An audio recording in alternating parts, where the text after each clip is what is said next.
Billionaire gave 4 unlimited credit cards to 4 women to test them, but what poor maid bought the envelope had no name on it. That was the first thing Celestine noticed when Mrs. Hargrove, the head housekeeper, slid it across the break-room table on a Tuesday morning in late November. No name, no label, no explanation, just a crisp ivory envelope sealed with a small gold sticker that bore the initials C.D. Calloway Drexen. Celestine had worked in this house for 14 months. She knew those initials the way she knew the sound of the furnace kicking on at 5 a.m., the way she knew which marble tiles near the east wing clicked underfoot, the way she knew that the man who owned this mansion rarely came downstairs before 9. She knew his initials. She knew his coffee order. Black, no sugar, a single orange peel twisted over the cup. She knew that he gave to 3 different children's hospitals every December without telling anyone, because she was the one who ironed the thank you letters that came back. She did not know why his initials were on an envelope with her name, or rather, without her name, sitting on the break-room table at 7:43 in the morning. "Open it," Mrs. Hargrove said. Her voice was flat, professional. She was already turning away, smoothing her uniform, the conversation apparently over before it began. Celestine opened the envelope. Inside was a single black card. Not black like a regular credit card. Black like something that had been designed specifically to communicate wealth. Matte, heavy, almost warm to the touch. The kind of card that didn't have a credit limit printed on it because the people who carried it didn't think in those terms. Embossed on the front in silver, Celestine Okafor, her name, her full name spelled correctly, with the accent she'd long since stopped expecting anyone to notice. There was a small note card beneath it. Use it however you need. No receipts required. No questions asked. C.D. Celestine read it twice. Then she set it down on the table and stared at it the way she stared at things when her brain needed a moment to catch up with her eyes. She was 26 years old. She had been cleaning other people's houses since she was 19. She had never held a credit card that wasn't tied to a balance she was already behind on. She picked the card back up and slipped it carefully into the breast pocket of her uniform, over her heart, the way her mother used to tuck important things, report cards, letters from her father, pressed flowers from funerals into the front pocket of her church dress. Then she finished her coffee and went to work.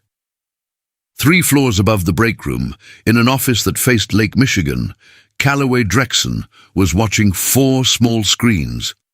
He'd had the security system upgraded 6 weeks ago, not because he was worried about theft, but because he'd become, in the quiet and somewhat embarrassing way of a man who had everything and trusted no one, deeply curious about people. About what they did when they thought no one was watching. About what they reached for when they thought the reaching was free.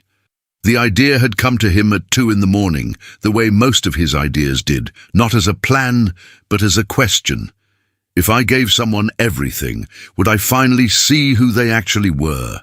He'd run the math. 4 women, 4 cards, no limit, no restrictions, 72 hours. He'd watch the footage. He'd have his answer. The 3 other women had already been called. Brianna Calloway, no relation, a coincidence she had weaponized into a joke at every dinner party for the past 2 years, had come to his office at 8 sharp, wearing the kind of casual clothes that cost more than most people's rent, and had taken the card the way she took everything he gave her, with a smile that was perfectly calibrated to communicate gratitude without suggesting need. She had kissed his cheek. She had said, "You're so thoughtful, Cal." She had left within 4 minutes. Tamsin Vega had called him Daddy when she opened hers, then laughed like it was a joke. Calloway had not laughed.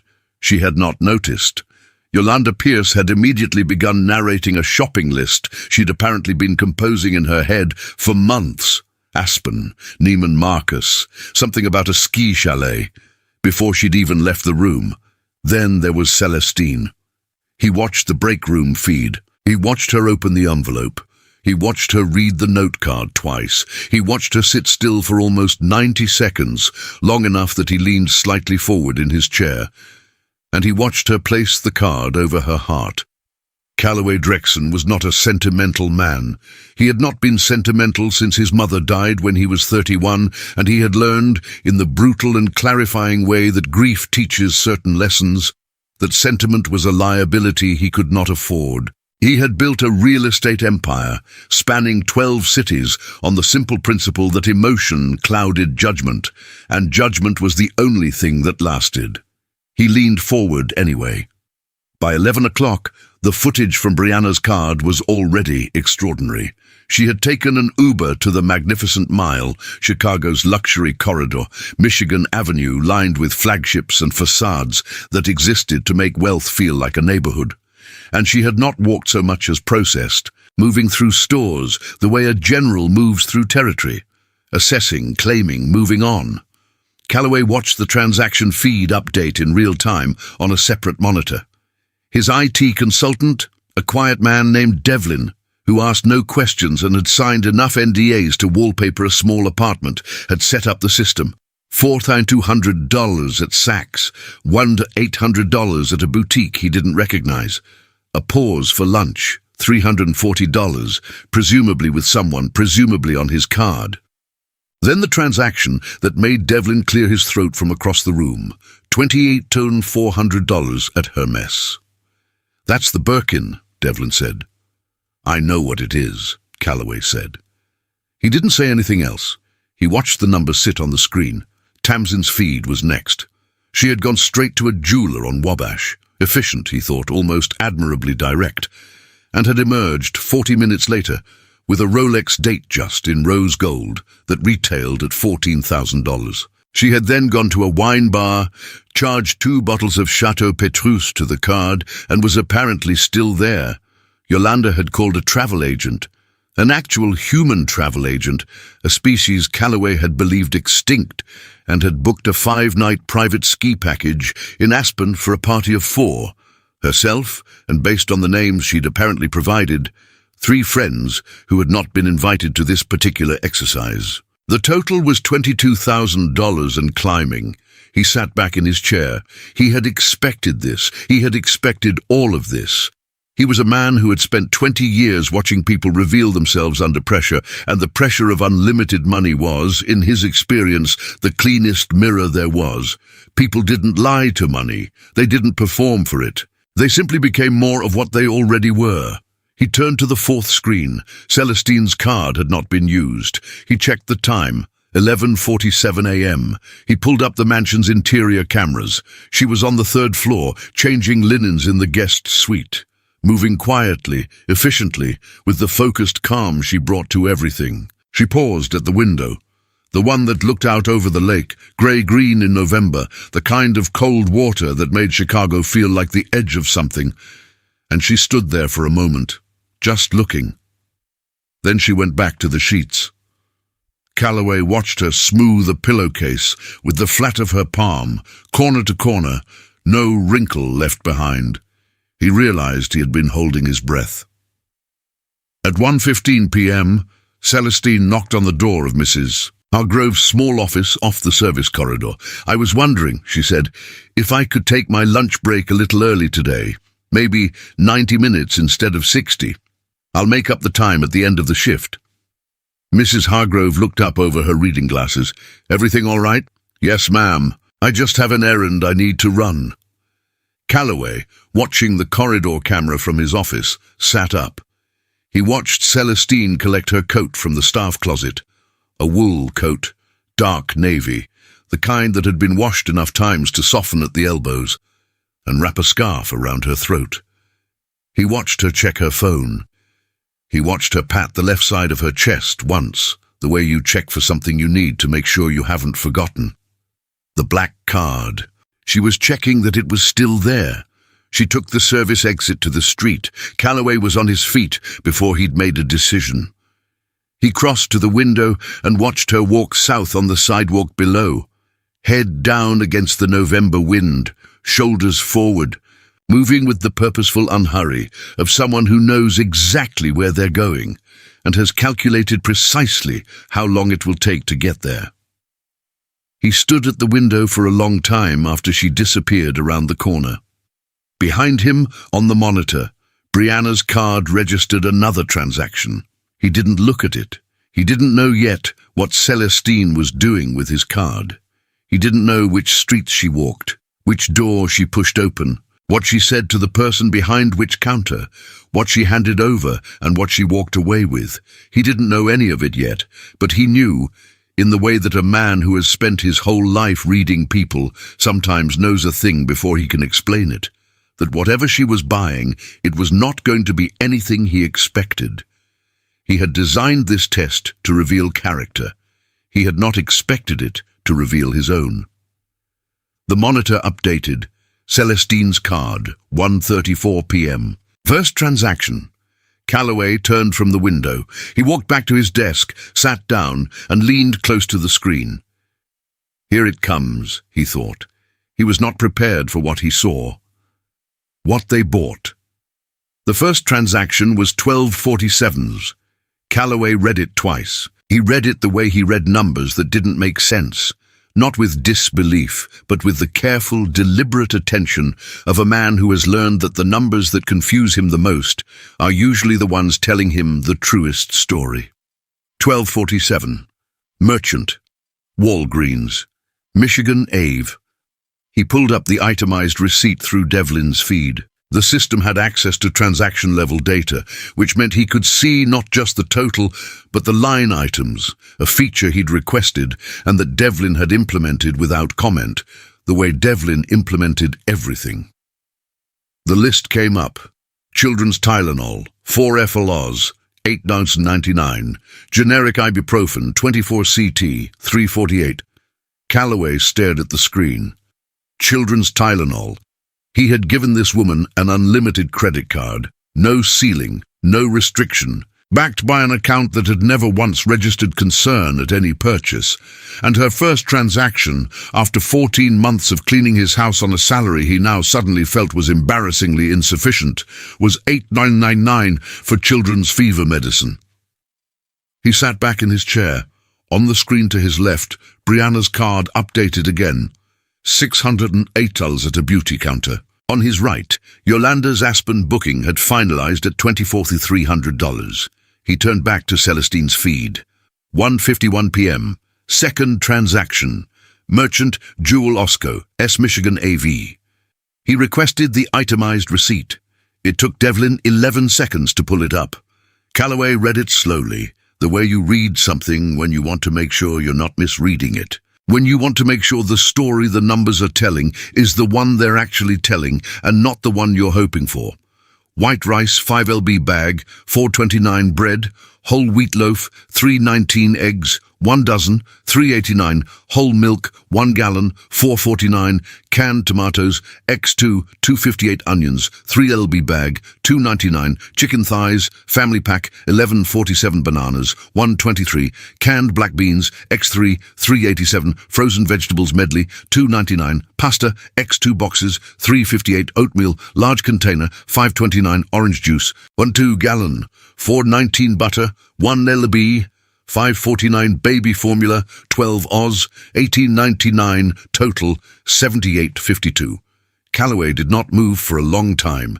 He was aware of the sounds of the room around him, the low hum of the building's HVAC system, a distant phone ringing somewhere in the East Wing offices, traffic sounds muffled through triple-pane glass. But he was not inside those sounds. He was inside the list: baby formula, chicken thighs, 5 pounds of rice. She was feeding someone. She was feeding a family. A real family, the kind with a baby, the kind where someone had to think about how many cans of beans stretched across how many meals, the kind where the difference between generic ibuprofen and brand name was a calculation you made automatically, without thinking, because you had been making it your whole life. He thought about the Birkin bag. He thought about $28,000 sitting in a store on Michigan Avenue, wrapped in tissue paper. Going home in an orange box, he thought about $78.52 worth of groceries. He pressed his hand flat against his desk and kept it there, grounding himself the way his mother had taught him to do when emotion threatened to outpace sense. Feel the surface, Cal. Feel something solid. And he breathed, At 2:22 p.m., the third and final transaction came through. Merchant, Rush University Medical Center, patient services, amount $140.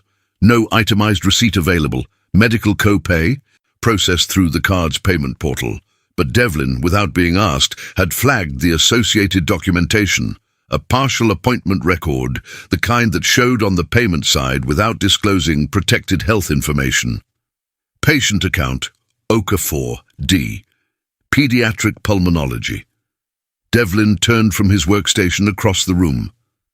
She paid a medical copay, he said unnecessarily. Looks like a pediatric specialist. Pulmonology, that's lungs. Kids with asthma, usually. I know what pulmonology is, Calloway said. Right. Devlin turned back to his screen. Okafor, her last name. The patient's last name was Okafor.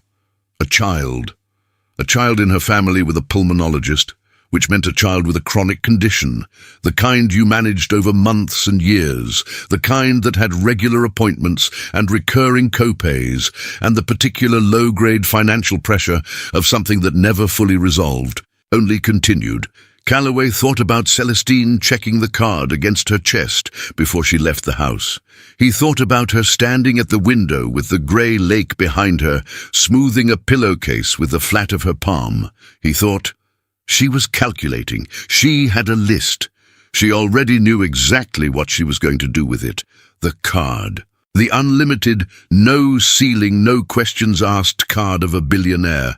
She had spent $230.49, $12 for fever medicine, $78 for groceries, $140 for a child's doctor's visit.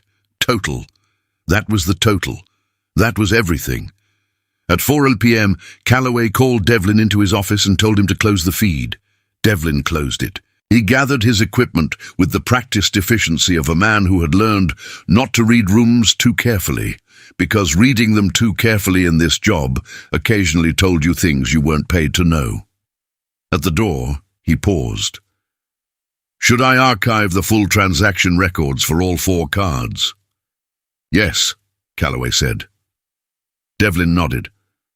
Then almost to the door, almost out of the room, he said, very quietly, not looking back, the maid's total was $231.49.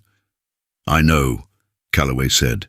In case you wanted it, Devlin said, in writing. He left. Calloway sat alone in the office for a long time. The lake was darkening outside. November in Chicago meant the light left early and without ceremony, the sky going from grey to deeper grey to the particular bruised purple of 5 o'clock in November that made the city feel both very large and very old. He thought about what the 3 other women had bought. Brianna, $28,400 for a bag, plus smaller transactions throughout the day, beauty, lunch, a boutique he still didn't recognize. Final total when he'd last checked, $36,200 and not finished. Tamsin, $14,000 Rolex, 2 bottles of wine at $900 each. A dinner that was still ongoing based on the last transaction. Estimated final total somewhere north of $18,000. Yolanda, the Aspen booking alone was $24,300.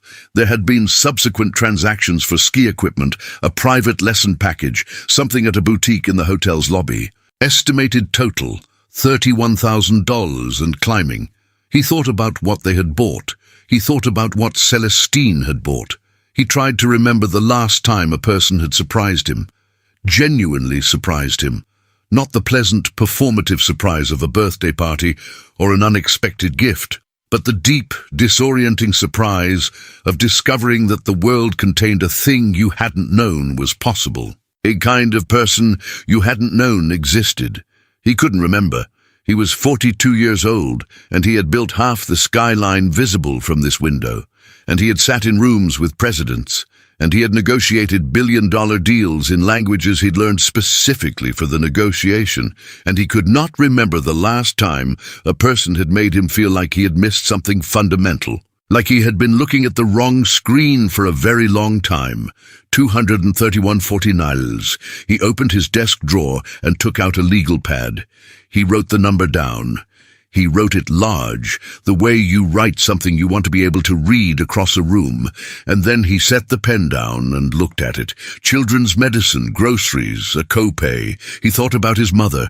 His mother had been a woman who counted things, not in the way of a person who was afraid of not having enough, in the way of a person who understood that counting was a form of respect, that knowing the exact price of a gallon of milk was the same as knowing the exact value of the effort it took to earn it.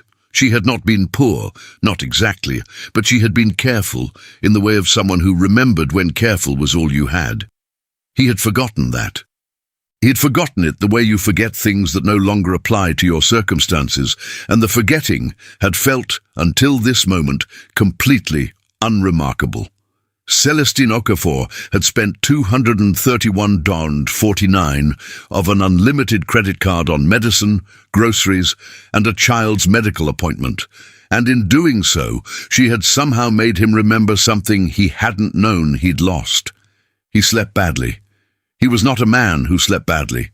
He had trained himself, with the same methodical determination he brought to everything, to view sleep as an operational necessity, no different from fueling a machine, and he approached it accordingly. Same hour, same darkness, same precise temperature in the room, the lake visible through partially open curtains, because he'd grown up near water and still needed to sense it at the edge of things. But that night, he lay awake. He kept seeing the list, not Brianna's receipt, not the $28,400 Birkin that was currently, presumably sitting in its orange box in the apartment he was paying for, but the other one, the grocery list, the eggs and the rice and the chicken thighs and the baby formula, the specific, deliberate, practiced economy of a person who knew exactly what was needed and had allocated exactly that, not a dollar over. He thought. She didn't hesitate. That was the thing that kept coming back to him. Celestine had not stared at the card for 3 hours, trying to decide what she deserved. She had not drafted a wish list or browsed luxury websites or called a friend to say, "You won't believe what just happened." She had walked to a pharmacy and a grocery store and a hospital because those were the places that needed to be walked to, and she had done it as quickly and efficiently as she did everything else. And then she had come back to the mansion and finished her shift. He had checked the timestamps. She had been back by 3:10 p.m., back in uniform, back on the 3rd floor, finishing the guest suite she'd left mid-shift for her errand. He'd found the footage.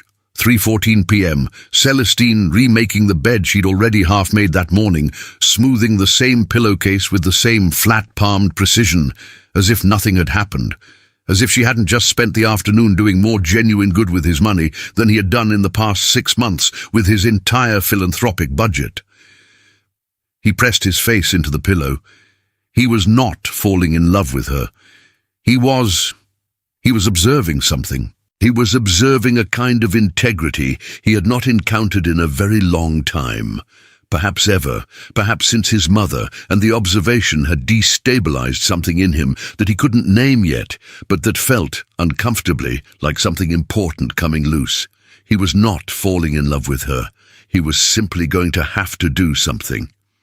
He made his decision at 6 a.m. while it was still dark, the lake invisible but audible, that particular November sound of cold water.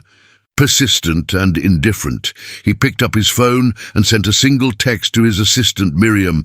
"Set up a meeting with the 4 women for 9 a.m. tomorrow, all 4, my office." Then he lay back and watched the ceiling until the light started to come. He thought about what he was going to say. He thought about how Brianna was going to react. He thought about Celestine's face when he called her upstairs. The way her expression would arrange itself into careful professional neutrality. The way she would stand just inside the door, not presuming to come further in, not assuming anything about why she had been called or what was about to happen. He thought about the list: rice, bread, eggs, children's medicine, a copay for a child with a lung condition. He thought, "I have been looking at the wrong things for a very long time." He did not sleep again. But for the first time in longer than he could remember, lying awake felt like something other than waste. It felt like the beginning of a correction. The morning, after the meeting was set for 9 o'clock. By 8:30, all three of them were already in the waiting area outside Calloway's office. Brianna on the leather settee nearest the window, legs crossed, phone in hand, wearing the kind of composed expression that required a great deal of effort to maintain while still appearing effortless. Tamsin beside her, quieter than usual, picking at the edge of her thumbnail. Yolanda standing near the credenza, pretending to examine a sculpture she had seen a dozen times before. None of them spoke. They had been told only that Calloway wanted to see all four of them together. The fourth being the maid, and that detail, relayed by Miriam with the same breezy professionalism she used for everything, had landed in each of them like a small, cold stone dropped into still water. The maid. Brianna had not said anything when she heard it. She had simply nodded and ended the call and stood very still in her apartment for approximately 30 seconds, the kind of stillness that precedes a decision rather than following one. Then she had taken a shower, done her hair, and selected a dress that cost $4,000 and communicated in every line and seam that she was the kind of woman who belonged in rooms like this. She belonged in this room. She had belonged in this room for 2 years. At 8:55, Miriam appeared at the hallway door. "Mr. Drexen is ready." And then, with the faintest pause, almost imperceptible, "Ms. Okafor isn't here yet. He said to start without her and she'll join when she arrives." Brianna smiled. "Good." Celestine was on the second floor when Miriam found her. She was cleaning the bathroom in the blue suite, a task that required kneeling, and she was on her knees when the door opened, sponge in hand, working the grout along the base of the tub with the focused attention she gave everything. She looked up. "Mr. Drexen would like you in his office," Miriam said. "As soon as you're ready. No rush. The others are already there." Celestine nodded. She finished the section of grout she was working on. 4 more inches completed, and then stood, stripped her gloves, rinsed her hands at the sink, and checked her reflection in the mirror with the brisk, impersonal assessment of someone who was checking for cleanliness rather than beauty. She dried her hands. She straightened her uniform. She walked upstairs. The office was large in the way of rooms that have been designed to communicate something specific about the person who occupies them. Not ostentatiously large, not the square footage of a man who needs to compensate for something, but large in the deliberate way of someone who had decided that space itself was a form of precision. The desk was dark walnut, clear of everything except a legal pad, a pen, and a single sheet of paper that Celestine, entering last, could not read from the door. Calloway stood at the window with his back to them. He turned when she came in. His eyes found her first. She noticed this, filed it, did not interpret it, and then moved across the room to the 3 women on the other side of his desk. "Sit down," he said, to all of them. Brianna sat. Tamsin sat. Yolanda sat. Celestine, finding no available chair, stood to one side near the door, hands clasped in front of her, professional and still. Calloway looked at her. "There's a chair in the corner, Celestine, please." She retrieved it. She sat. He remained standing. "I'm not going to spend a lot of time on preamble," he said. His voice was level, not cold, not warm, the voice of a man who had made a decision and moved through the world from the other side of it.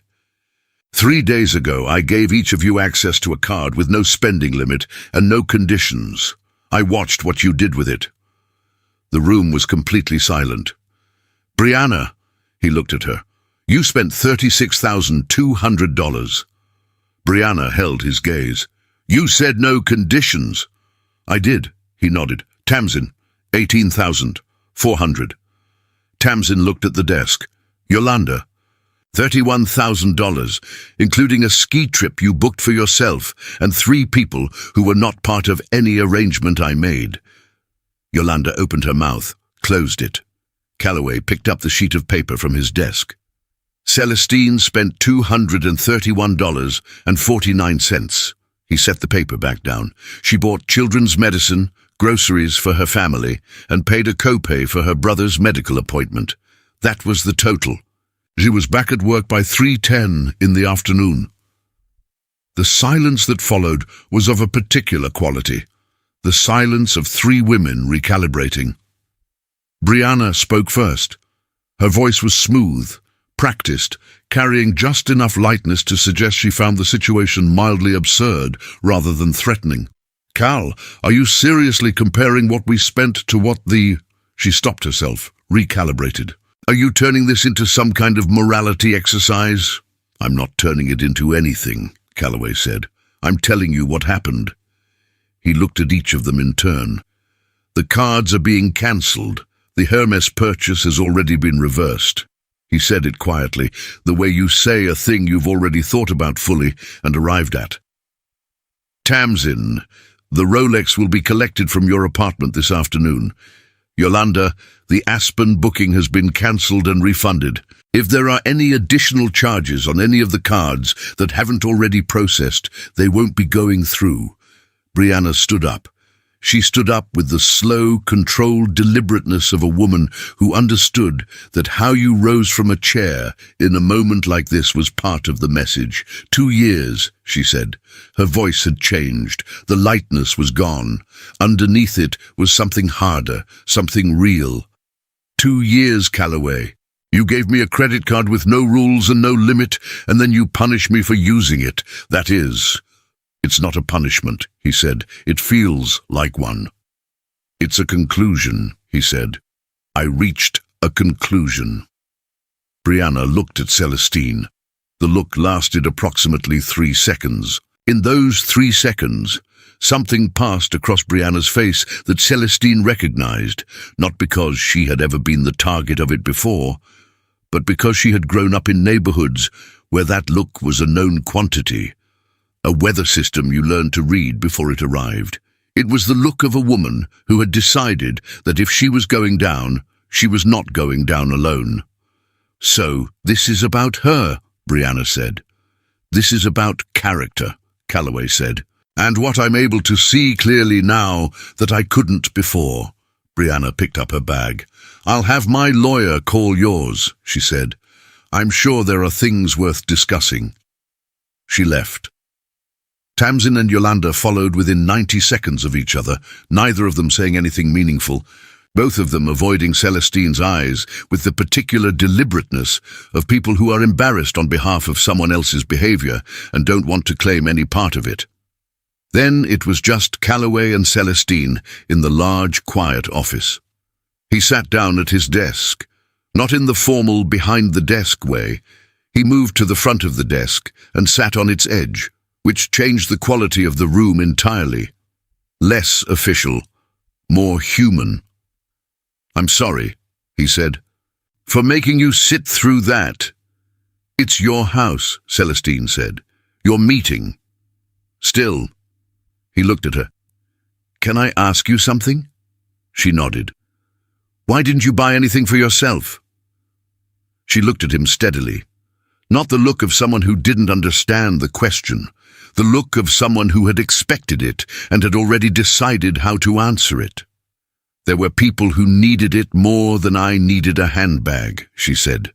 Simple. Flat. No performance attached to it. Calloway was quiet for a moment.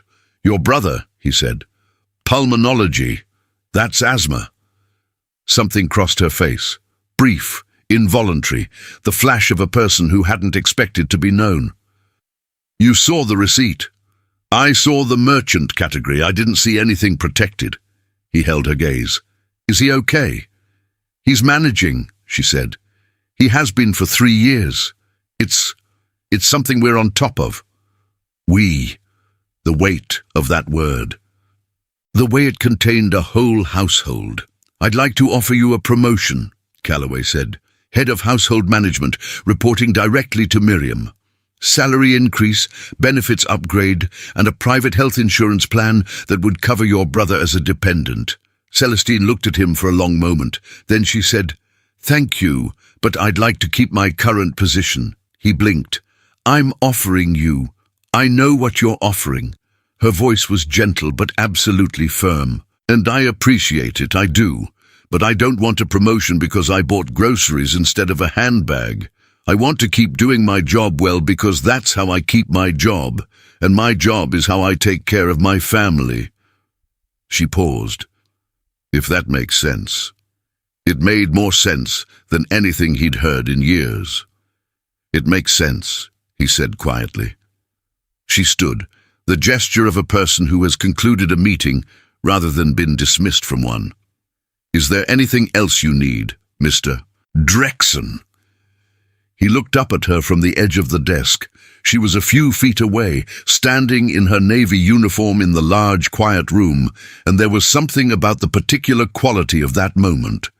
The angle of the morning light, the stillness, the fact that she was the only person he had spoken to in years who seemed completely uninterested in what he could give her.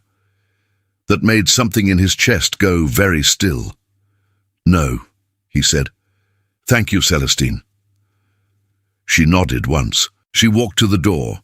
She had her hand on the frame when he said, without planning to, "The groceries. Did it help?" She stopped, turned slightly, not fully. "My brother's fever broke last night," she said, "and my mother made rice and beans for dinner. So yes." A pause. "It helped." She left.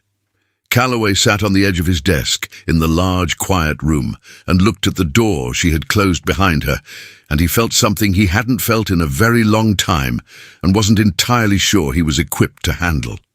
He felt, for the first time in years, like he wanted to know what came next. The sabotage begins. It started on a Thursday. Celestine knew it had started the way you know weather is changing before the sky changes. Something in the air, a pressure shift, the way certain people stopped meeting her eyes in the service corridor. Louisa, who mopped the lower level and had always greeted her with a nod and a quiet buenos dias, looked away on Thursday morning. Terence, who handled the grounds and occasionally shared the break room with her during overlapping lunch schedules, suddenly had somewhere else to be. By Friday, 2 people had called in sick. By Saturday, she understood. She was coming out of the linen closet on the 2nd floor when she heard Mrs. Hargrove's voice carrying through the half-open door of the housekeeper's office, not Mrs. Hargrove's usual clipped, professional tone, but a lower register, the voice of a woman who was being careful and didn't like having to be careful. "I'm only telling you what I've been hearing," Mrs. Hargrove said. "I'm not saying I believe it. What exactly are you hearing?" A voice Celestine didn't recognize, one of the afternoon staff maybe. That she kept the card, that she only spent a little so it wouldn't look suspicious, but she kept it.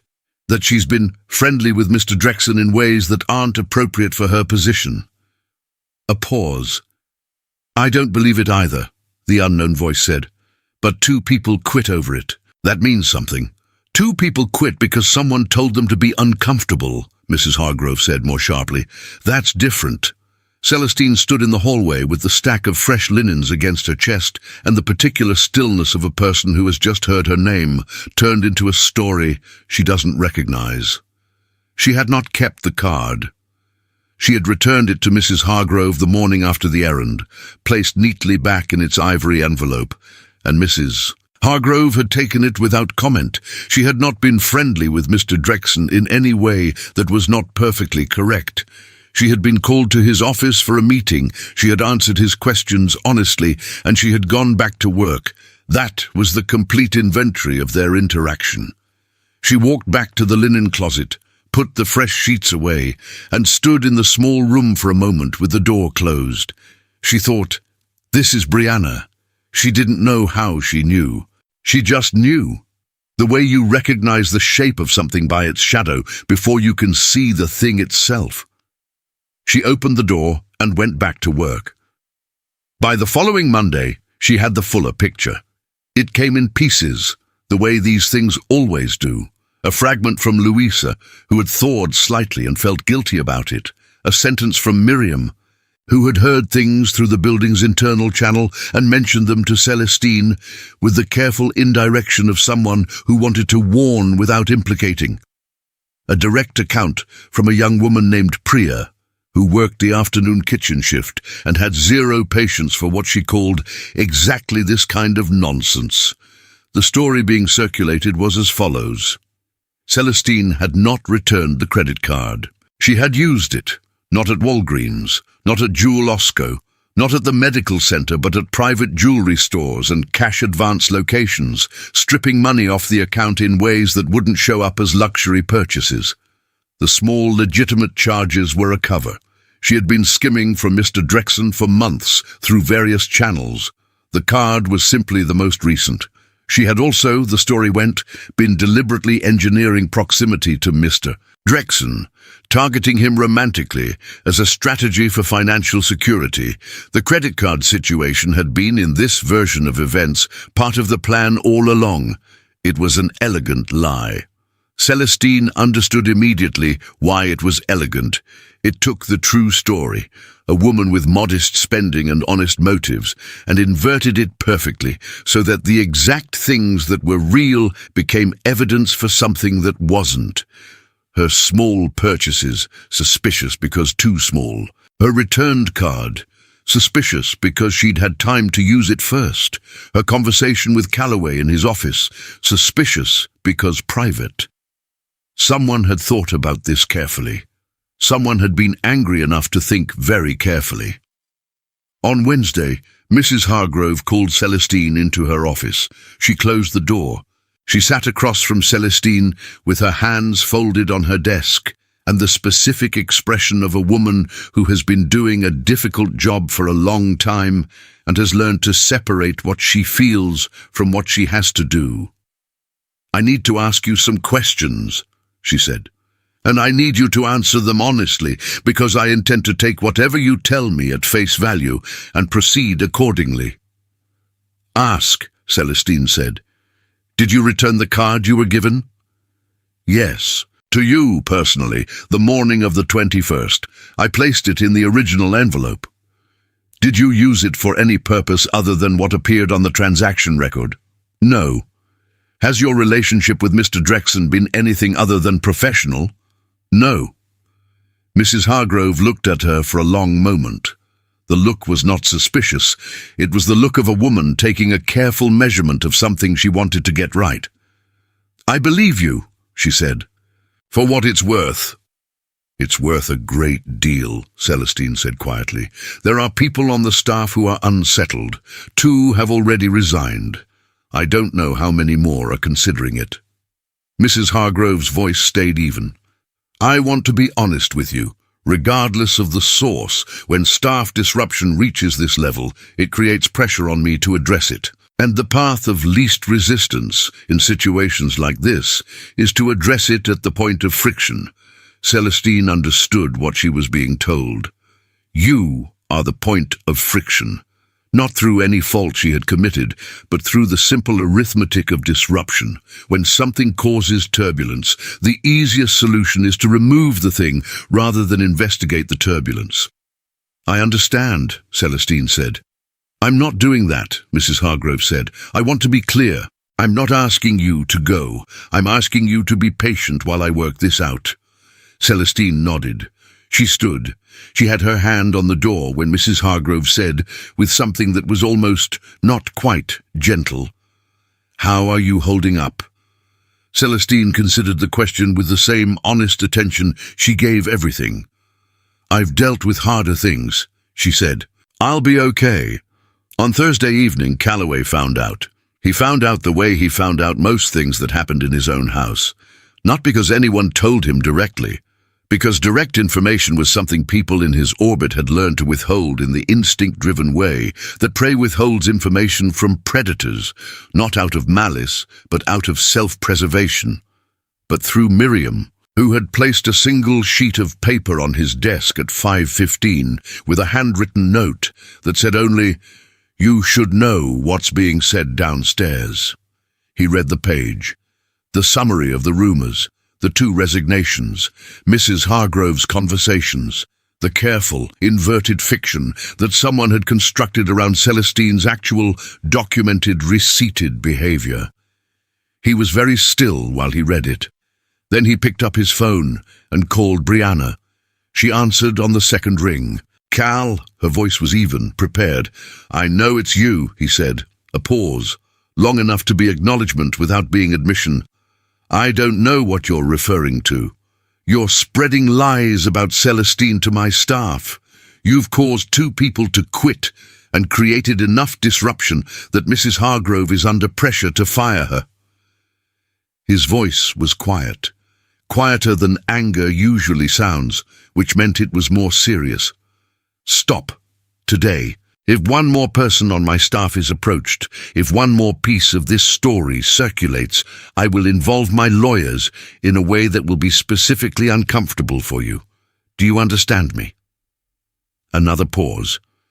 "You're really doing this," she said. "Over a maid?" "Over a person," he said. "Yes." He ended the call. He sat at his desk for a moment. Then he stood and walked downstairs, something he rarely did in the evening when the staff had shifted to their reduced hours routines and the house settled into its nighttime quiet. He walked to the service wing, to the small hallway outside Mrs. Hargrove's office, where the schedule board listed current assignments. Celestine was on linen rotation. West wing, 3rd floor. He found her in the hallway outside the ivory suite, folding a fitted sheet the way his mother used to fold them, with the corners tucked in precise sequence, the fabric meeting itself exactly, nothing trailing. She looked up when she heard his footsteps. "Mr. Drexen." Neutral. Professional. "I know what's been happening," he said. "I've handled the source. It should stop." She looked at him for a moment. Something moved through her expression. Not gratitude exactly, not relief exactly, but the complicated emotion of a person who has been fighting alone and has just been told they don't have to fight alone anymore, and isn't sure yet what to do with that information. "You didn't have to do that," she said. "I know." He paused. "I wanted to." She looked back at the sheet in her hands. She finished the fold, corner to corner, exact, and set it on the cart. "3 people have already started looking for other positions because of this," she said. "If any of them leave, that's on me. I don't want that." "That's on whoever started it," he said. "Not you." "That's not how it works in the real world," she said, not unkindly. "Blame attaches to the nearest body. The people leaving aren't wrong to leave. They're just protecting themselves." "I understand that." He stood in the hallway and looked at her. This woman who had spent her afternoon off buying medicine and rice and beans, who had declined a promotion because she didn't want to be rewarded for her character, who was now defending the people who had believed lies about her because she understood their logic and didn't hold it against them. "Can I ask you something?" he said. "You keep asking me that," she said. Not sharp, almost amused. The first time he'd heard anything like amusement from her. "I keep having questions," he said. A beat, her mouth almost moved. "Ask," she said. "Would you have dinner with me?" "Not—" He stopped himself before it became something it wasn't ready to be. "The staff, the whole staff. I'd like to do a dinner, for everyone. I do it at Thanksgiving every year, but I'd like to do one sooner. This week, if possible. A way of resetting things." She considered this. "That's a kind idea," she said carefully. But if it's because of me, it might make things worse. It'll look like you're taking a side." "I am taking a side," he said. "I'm taking the side of the person who spent $200 of my money on a sick child and a family dinner." He held her gaze. "I'm allowed to take that side." Celestine looked at him for a long moment. In the soft light of the corridor, with the sheet folded neatly on the cart between them, there was a quality to the silence that was different from the professional silences they had shared before. Less managed, less careful, more like the silence between 2 people who have just acknowledged something without saying it. She was the first to look away. "I should finish this floor," she said. "Of course." He took a step back. He was almost to the staircase when she said quietly, directed at the linen cart rather than at him, "Thank you for handling it." He paused on the stairs. "You're welcome." He climbed back to his floor. He stood at his office window for a long time, looking at the lake. He thought about her voice when she said thank you, the texture of it, the deliberate way she aimed it at the cart instead of at him, as if gratitude directed at his face was a proximity she wasn't ready for. He thought, "I need to be careful." He thought, "I am already not being careful." He pressed his hand flat against the cold window glass and stood there until the thought settled into something he could put back in its place. It didn't entirely settle. It hadn't entirely settled by the time he went to bed. And for the third night in a row, he lay awake, listening to the lake. And he thought about a woman folding a sheet in a hallway with the corner tucked in exactly. Nothing trailing, nothing wasted, everything in its right place. He thought, "She is the most careful person I have ever met." And he thought, "I am the least careful I have been in 20 years. The irony was not lost on him. He closed his eyes. He did not sleep for a long time. Secrets surface. He found the books on a Tuesday night at 11:43. He hadn't planned to be in the break room. He'd been in his office until past 11, a call with a developer in Vancouver that ran long, the way calls with developers in Vancouver always ran long, every timeline a negotiation, every budget a living document. And when it finally ended, he was too restless to go upstairs and too tired to do anything useful. So he walked down to the kitchen, intending to find whatever was left from the afternoon and eat it standing at the counter, the way he sometimes did when no one was watching. The kitchen was dark. The break room door was slightly open, a narrow band of light falling into the hallway, and he almost walked past it. He wasn't in the habit of entering the staff spaces after hours, not out of formality but out of a sense of boundaries that he'd always considered decent. But something made him stop. Not a sound, not a voice, just the light. He pushed the door open. The break room was empty. Someone had left the overhead light on, or not quite left it on, because on the table beneath the light was a spread of materials that had clearly been in active use recently. A large textbook open to a page, dense with reading comprehension passages. Several sheets of handwritten notes in a careful small script, a set of flashcards held together with a rubber band, and beside them, a mechanical pencil and a half-empty mug of tea that was still faintly warm when Calloway pressed his hand around it without thinking. He looked at the materials more carefully. The textbook was an SAT prep guide, the official College Board edition, the thick one, flagged with paper tabs at dozens of sections. The handwritten notes were organized by category: evidence-based reading, math, no calculator, writing and language. Each section had its own color of ink: blue for notes, red for corrections, black for new vocabulary words, of which there were pages. The flashcards, when he slipped the rubber band off and fanned them, were vocabulary cards, handwritten on both sides, hundreds of them, organized into small bundles by difficulty level. He set the cards down carefully. He looked at the notes again. The handwriting was precise and consistent, the handwriting of someone who had been taught to write carefully and had kept the habit. At the top of the first page, in the same careful script, D's practice test No. 4, corrections. D. Okafor. D. The name from the medical record. The brother. The child with the pulmonologist.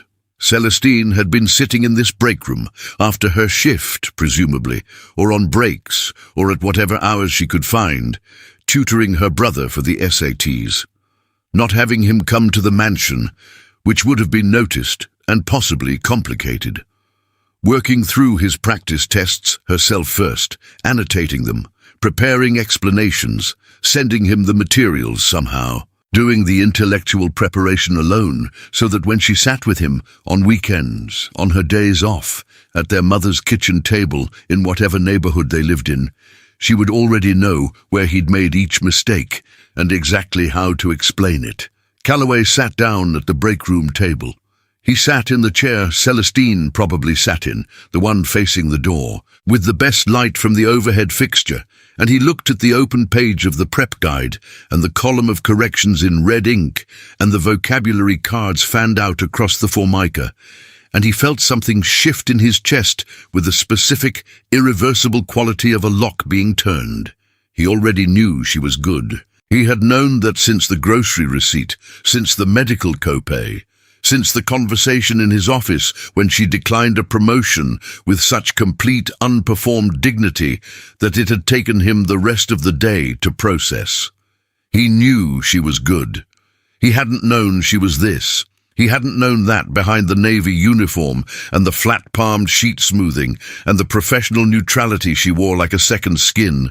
There was a woman who stayed after hours in a break room to work through practice test corrections in 3 colors of ink for a brother who couldn't afford a tutor, because she was the tutor, because she had always been the tutor, because being the person who filled the gaps was apparently just what she did. He stayed at the table for a long time. He did not move the materials. He did not take notes. He did not do anything that would indicate the room had been entered or the books examined. He simply sat there in the break room of his own house at 11:43 on a Tuesday night, looking at the handwriting of a woman who had been quietly extraordinary in a room he rarely visited, and he understood, with the clean, arriving certainty of something that has been true for a while finally being recognized, that he was in serious trouble. He didn't know the full story until the following Sunday. He got it in pieces. The way you sometimes get the stories that matter most, not delivered whole, but assembled over time from separate sources, none of them aware they were contributing to the same picture. The first piece came from Miriam, who handled his household accounts and had, in the process of cross-referencing insurance documents, noticed that Celestine's employment application from 14 months ago had listed her prior education as some college, when her writing and organizational skills were markedly inconsistent with that level. "It's not relevant to her position," Miriam said carefully, placing the observation in front of him the way you place something fragile on a table. "I just noticed it." Calloway said nothing. He filed it. The second piece came from a conversation he overheard, not eavesdropping, genuinely accidental, the kind of thing that happens in large houses where sound carries in unexpected directions. Between Priya from the kitchen staff and another woman whose name he didn't know, conducted in the hallway outside the pantry. "She speaks French," Priya was saying, "like actual French, and Mandarin. I heard her on the phone with her mother switching between all 3 like it was nothing. Where did she learn that? I don't know. I think she went to school for a while. Something happened and she stopped." The third piece came from Celestine herself, though she didn't know she was giving it to him. It was a Saturday afternoon, quiet in the house. The kind of winter Saturday in Chicago where the sky was the exact flat white of a sheet of printer paper, and the whole city seemed to have gone indoors. Calloway was coming down the back stairs, a route he took occasionally when he didn't want to encounter anyone, and he passed the small sitting room off the second-floor landing, the one that was used for nothing in particular and mostly held overflow furniture. The door was slightly open. Celestine was inside, on her phone. Not hiding, the door was open, she'd have heard anyone coming, but clearly in what she thought was a private moment, because her voice was different, softer.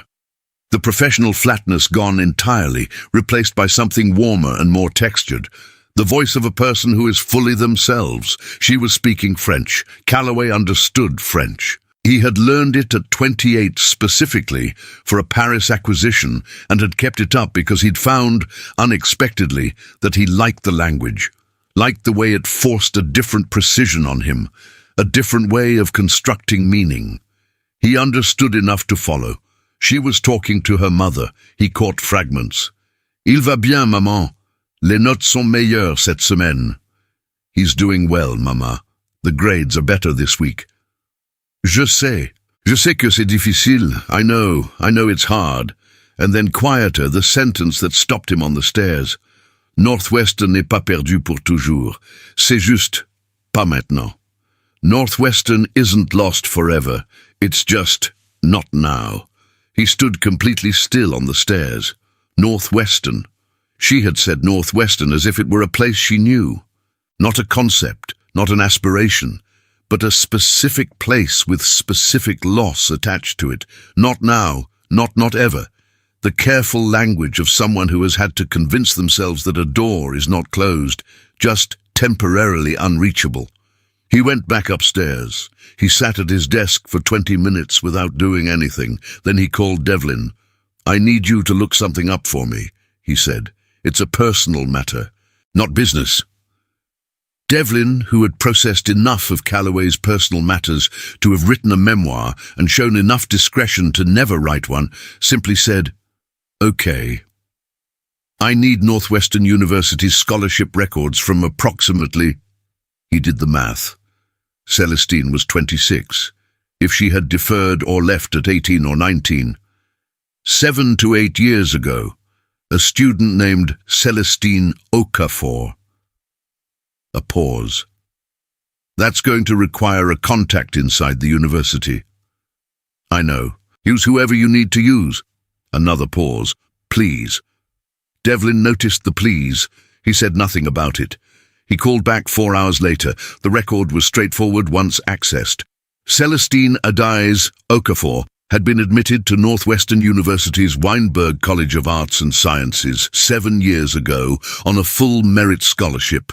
Academic achievement, not financial need, the kind of scholarship given to the top fraction of applicants. Her intended major had been listed as International Studies, with a concentration in East Asian languages.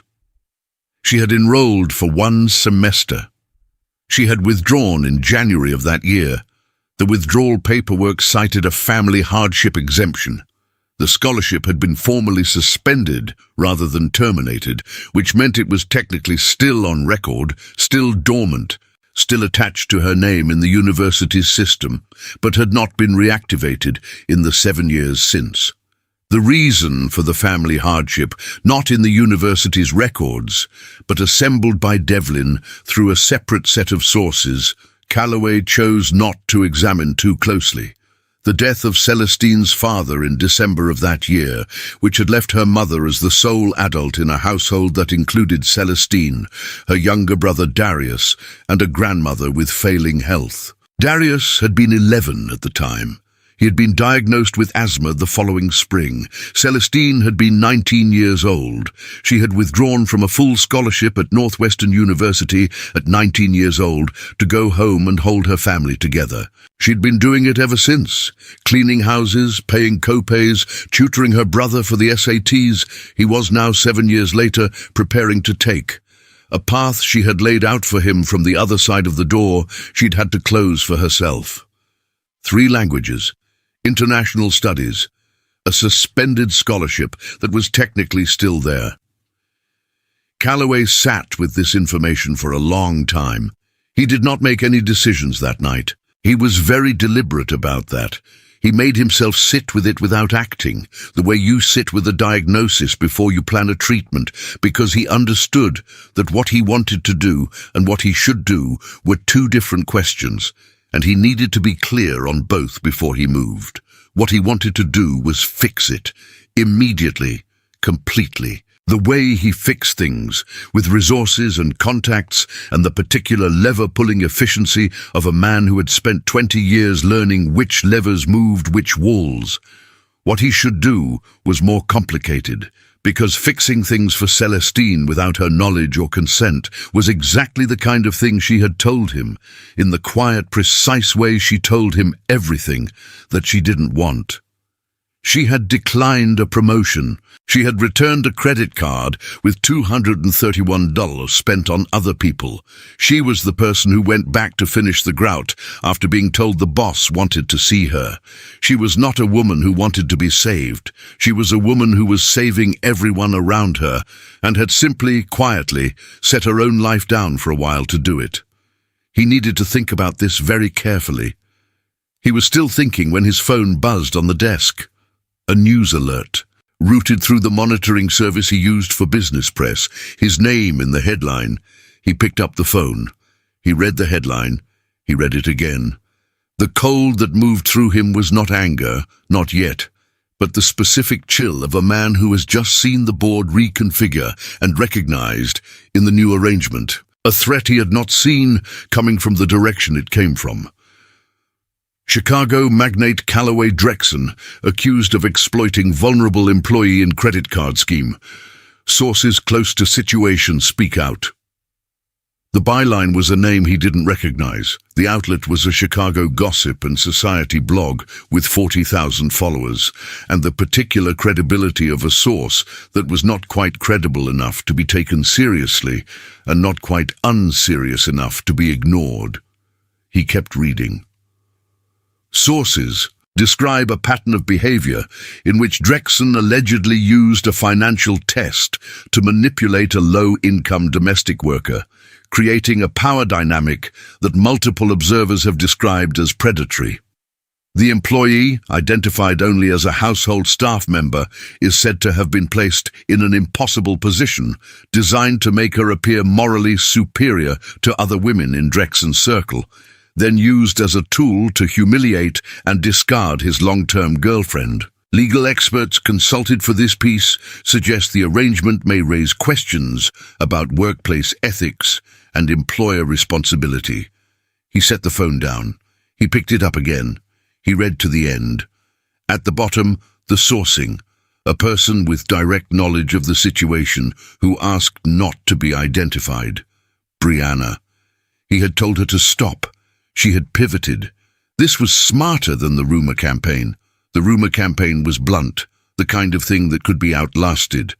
This was in print. This had a byline. This would be screenshot and shared and land in the inboxes of 3 of his business partners before morning. And those 3 partners would forward it to 3 more. And by Monday, there would be a conversation he did not want to have.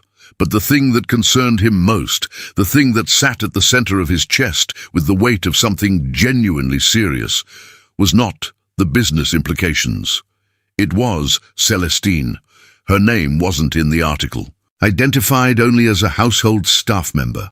But in the circles where this story would circulate, in the world of Chicago's interconnected social layers, where everyone knew everyone's house staff and who worked where and for whom, it would take approximately 48 hours before someone connected the description to the name.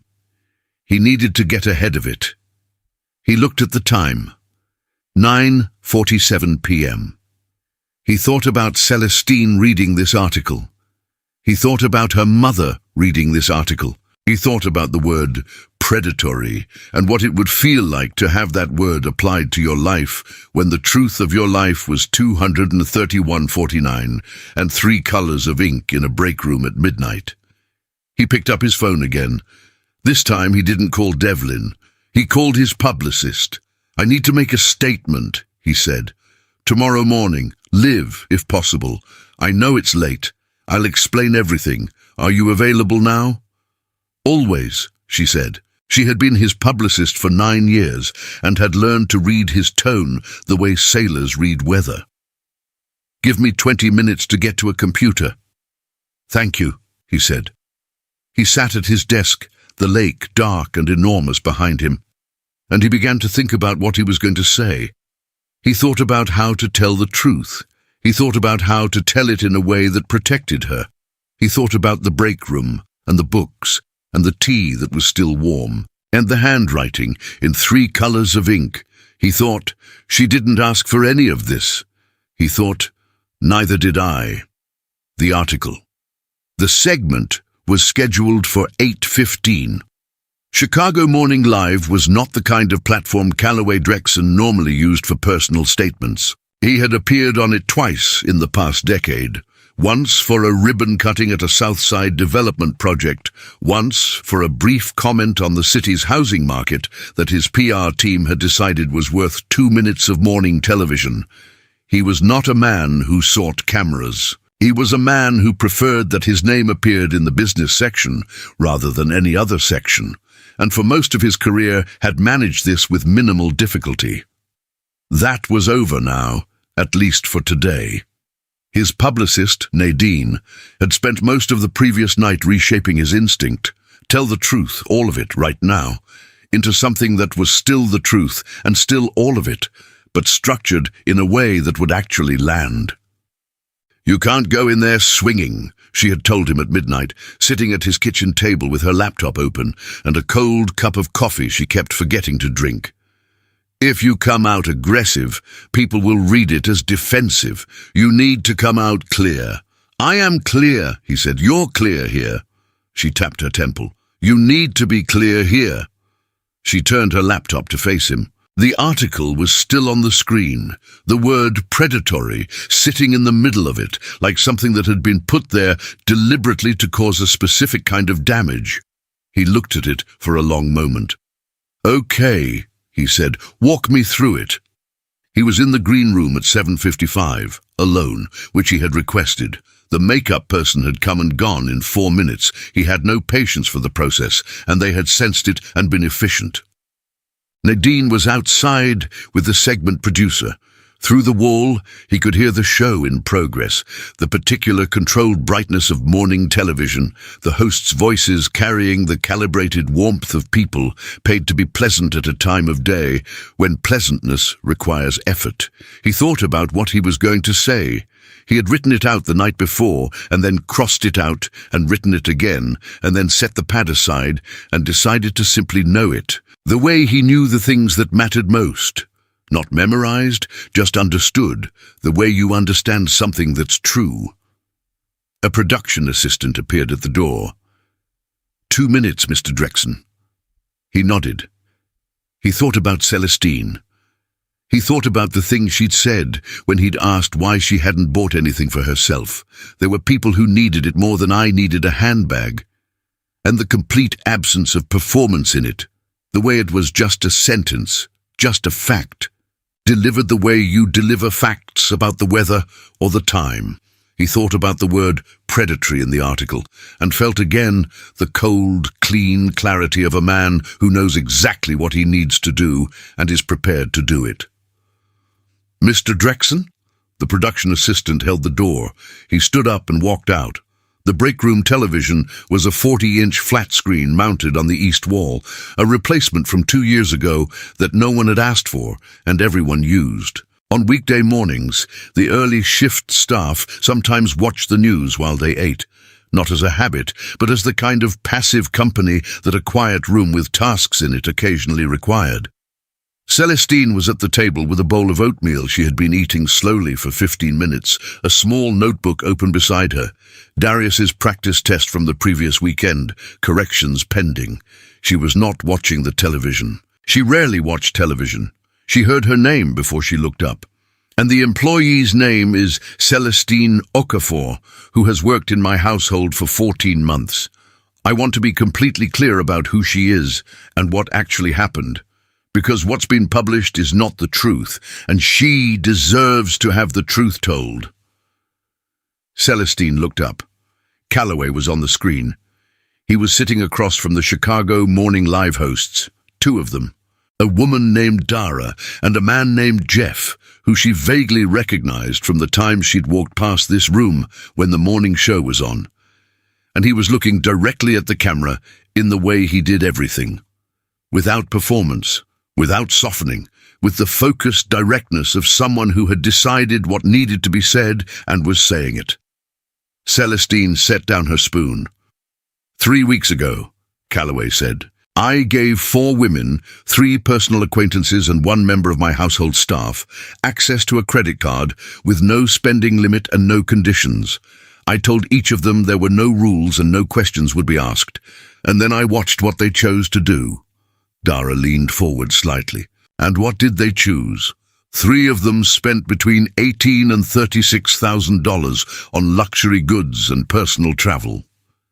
He paused, not for effect. He was not a man who paused for effect, but with the precision of someone who wanted the next sentence to land without anything blurring it. Celestine spent $231 on children's medicine, groceries for her family, and a medical copay for her brother. The studio was quiet in the way studios go quiet when the thing that was supposed to be a segment has become something else. She then came back to work on time and finished her shift, Calloway said. I offered her a promotion afterward. She declined. She said... He stopped. He looked down briefly, just for a second, and something moved across his face that the cameras caught and that Celestine, watching in the break room, felt in her chest like a hand pressing gently against a bruise. She said she didn't want a reward for her character. She just wanted to keep doing her job. Jeff, the male host, cleared his throat. The article published yesterday suggested that the language used was predatory, that you engineered a situation to manipulate a vulnerable employee. I understand why someone might want people to believe that, Calloway said. He didn't name Brianna. He didn't need to. I also understand that the person who provided that framing to the press did so after I ended a 2-year personal relationship because of what this experience revealed to me about her character. A pause. I'm not here to relitigate that. I'm here because Celestine Okafor's name is attached to a false narrative, and she's a private person who didn't choose any of this, and the least I can do is make sure the actual truth is in the public record before the false version gets any further. And the actual truth is? Dara asked. Calloway looked at the camera. A young woman who could have spent any amount of money she wanted chose to spend it on her sick brother and her family's dinner. And it changed the way I see the world. He stopped. That's the truth, all of it. In the break room, Celestine was very still.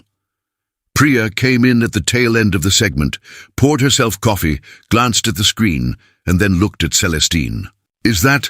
Are they talking about you? Celestine did not answer immediately.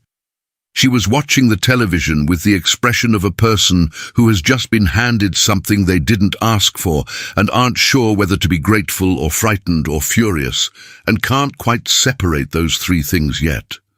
Yes, she said.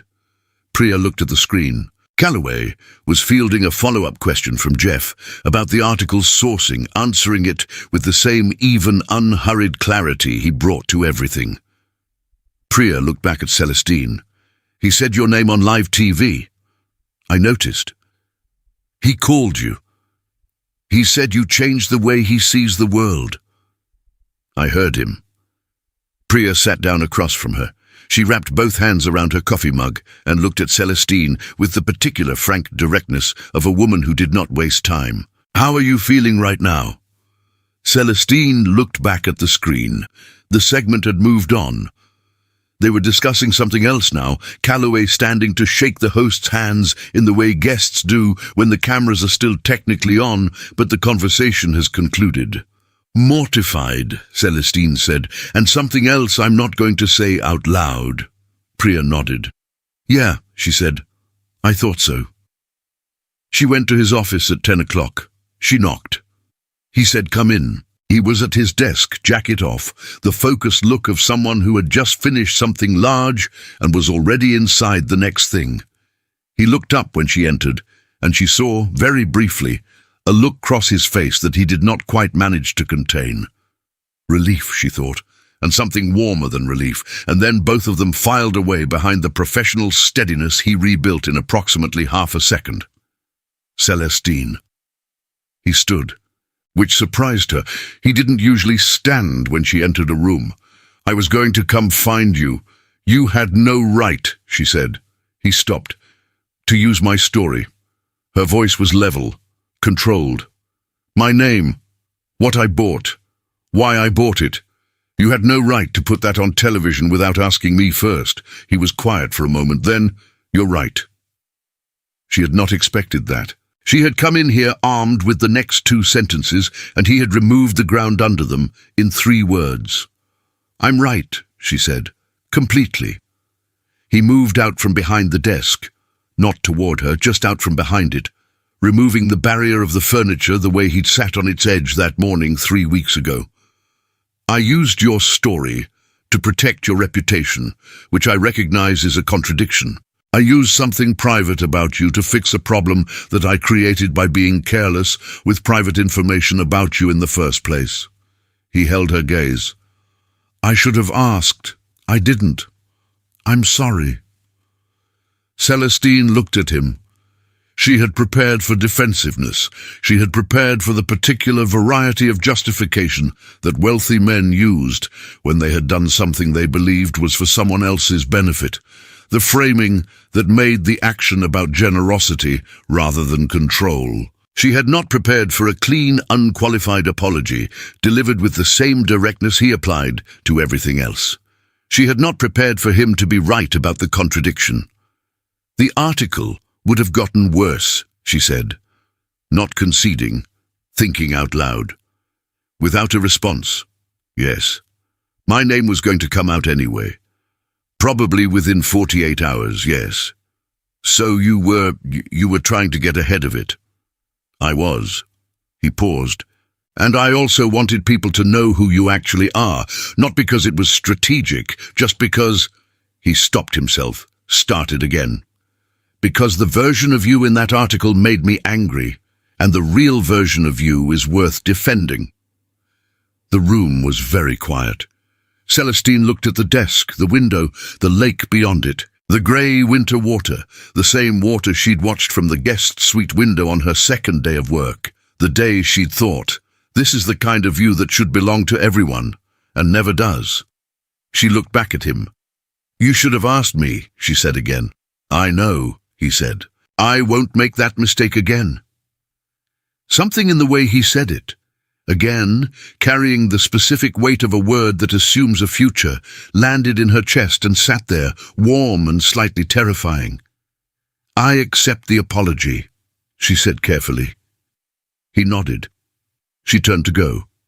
She was at the door, hand on the frame, the same position she'd been in twice before in this office, the frame like a threshold she kept standing at. When he said, "Can I ask you something?" She almost smiled. She kept her back to him, so he couldn't see it. "You keep asking me that," she said.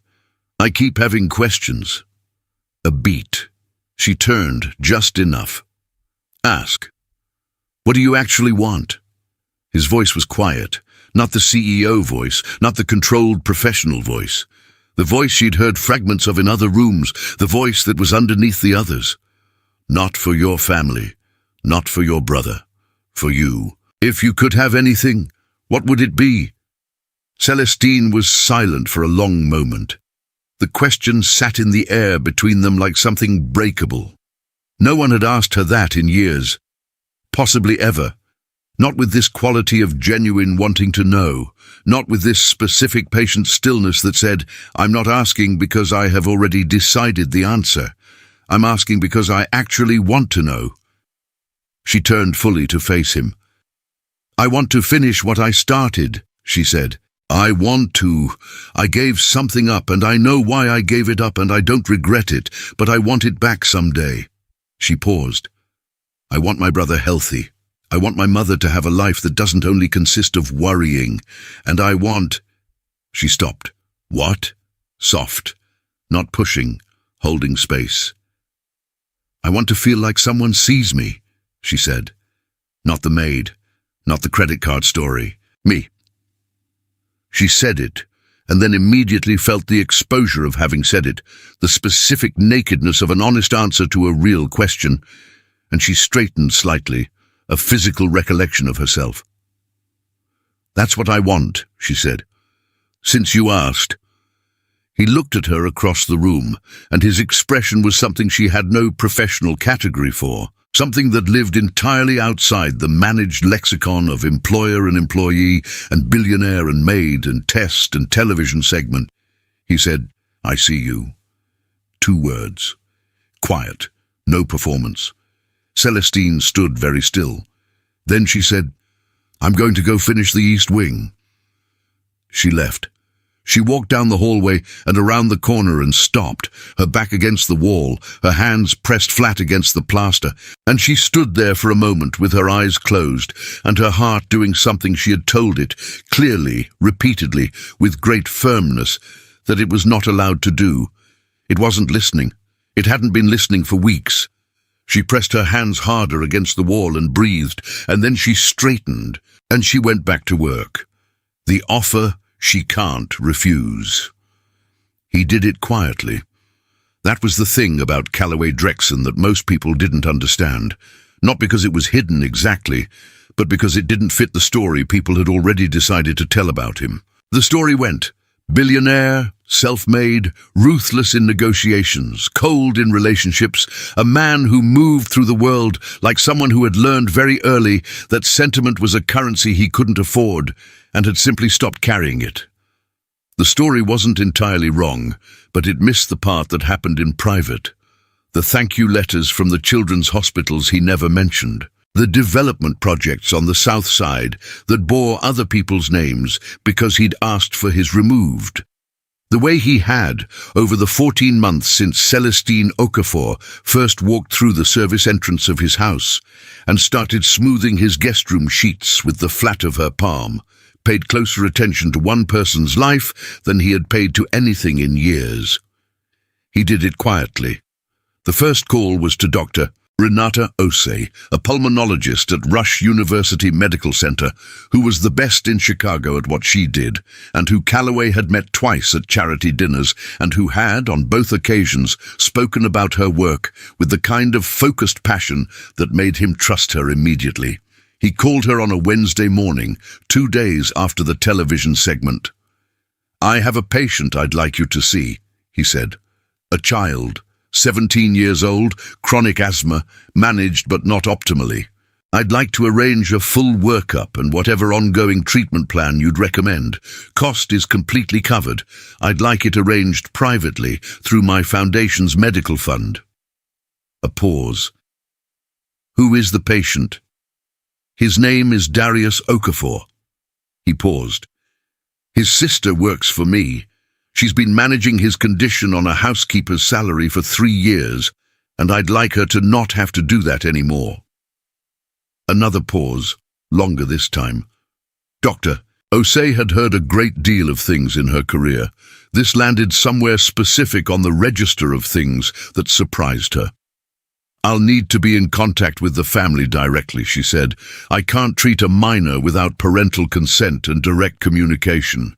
"Of course, I'll have my foundation reach out to his mother. The family will make all the medical decisions. I just want the financial constraint removed. Mr. Drexen." Her voice was careful. "Does the sister know you're doing this?" A long pause. "Not yet," he said. "You understand she may not accept it." "I understand," he said, "but I'd like it to be available to her. Whether she accepts it is her decision. I just want it to exist." Dr. Osei was quiet for a moment, then, "I'll clear time next Thursday." "Thank you," he said. He hung up and sat for a moment in the quiet of his office. Then he opened the Northwestern University alumni directory on his computer and found the name of the Dean of Admissions. The second call took 3 days to navigate. Not because the university was unwilling, but because the layers of bureaucracy between a phone call and an actual enrollment reinstatement were numerous and required. At various points, Callaway's legal team, his foundation's academic affairs coordinator, and one very patient conversation with a financial aid administrator named Glenn, who had been doing this job for 22 years and had, by his own account, seen everything. Glenn had not seen this. "You want to reinstate a suspended scholarship from 7 years ago," Glenn said, reading from whatever was on his screen, "for a student who withdrew mid-freshman year, and you're asking the university to honor the original terms. The original terms, adjusted for 7 years of inflation where applicable," Callaway said, "and I'd like to supplement whatever the university's scholarship covers with a private grant through my foundation for living expenses, so she doesn't have to work full-time while enrolled." Glenn was quiet for a long moment. "Sir," he said, "in 22 years, I've never had a call like this one. I'd imagine not. Can I ask, what's your relationship to the student?" Callaway considered the question with the honest attention it deserved. "She works for me," he said, and she is the most extraordinary person I have encountered in a very long time. And she gave up her education at 19 to hold her family together, and she has been holding them together ever since, and she deserves to finish what she started." Glenn was quiet again. When he spoke, his voice had shifted slightly. Less administrative, more human. "I'm going to need to run this through the Dean's office and the Scholarship Committee. It's not standard procedure." "I understand. I'd appreciate whatever you can do." "I'll be in touch," Glenn said. "And Mr. Drexen?" "Yes. She's lucky to have someone in her corner." Calloway looked at the window, the lake, the grey December sky pressing down over the water. "I'm the lucky one," he said. "I just haven't told her that yet." He ended the call. He held the phone in his hand for a moment, then he set it down and opened his drawer and took out the legal pad and wrote, in the large, clear script he used for things he wanted to be able to read across a room, "The letter is coming. Don't move too fast. Let it be ready before you say anything." He looked at what he'd written, then he added underneath, smaller, "She will push back. Let her." The Thanksgiving dinner had been a tradition for 6 years. Every year on the Wednesday before Thanksgiving, Calloway hosted a dinner for the full household staff. Not the performative kind, not the kind where the employer stands at one end of the table and makes a speech about gratitude, and the staff politely eats in their uniforms. The real kind. The kind where Mrs. Hargrove chose the menu, and Calloway sat in the middle of the table rather than the head, and the kitchen staff didn't have to cook because he brought in a caterer so everyone could sit down.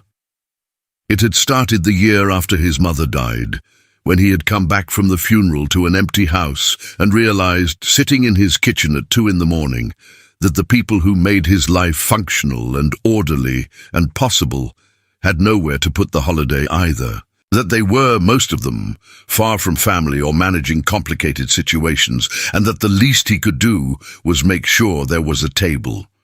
He had done it every year since. This year he called Miriam 3 weeks early. "I want to invite families," he said. "Staff families. Anyone who wants to bring a parent or a sibling or a child, the table should be big enough. I'll have the dining room extended."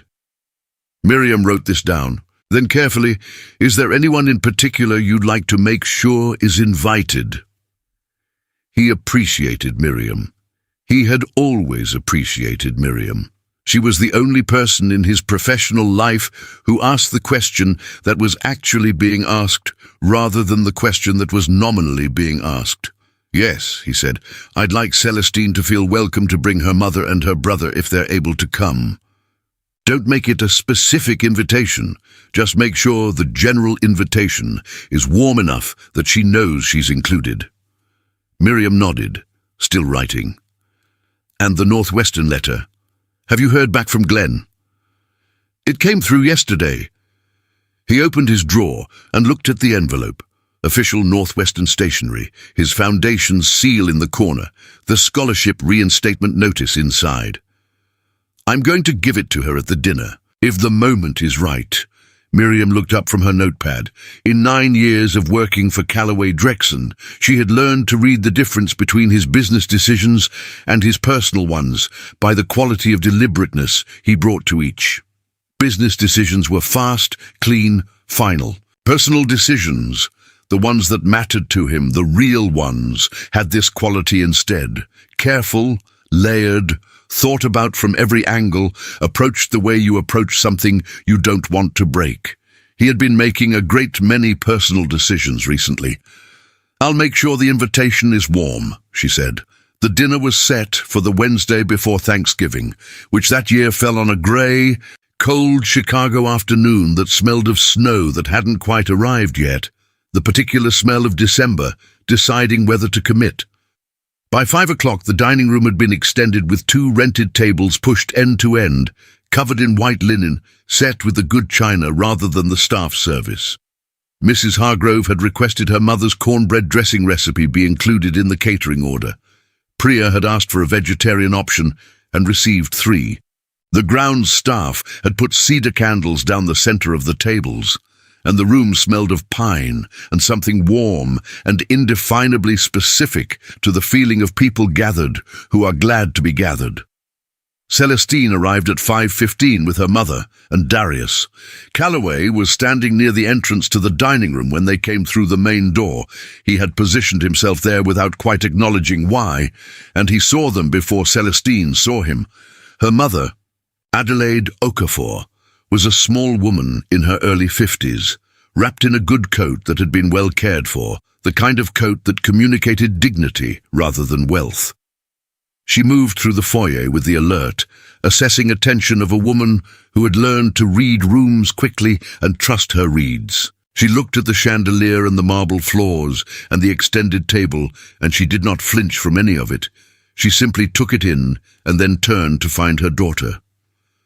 Darius was 17 and tall, the way boys are sometimes suddenly and all at once tall, as if the body has been biding its time. He had Celestine's eyes, the same specific combination of focus and warmth, and he moved through the room with the careful observance of someone who was trying to look relaxed but was paying very close attention to everything. And then there was Celestine. She was in her own clothes for the first time since Calloway had known her.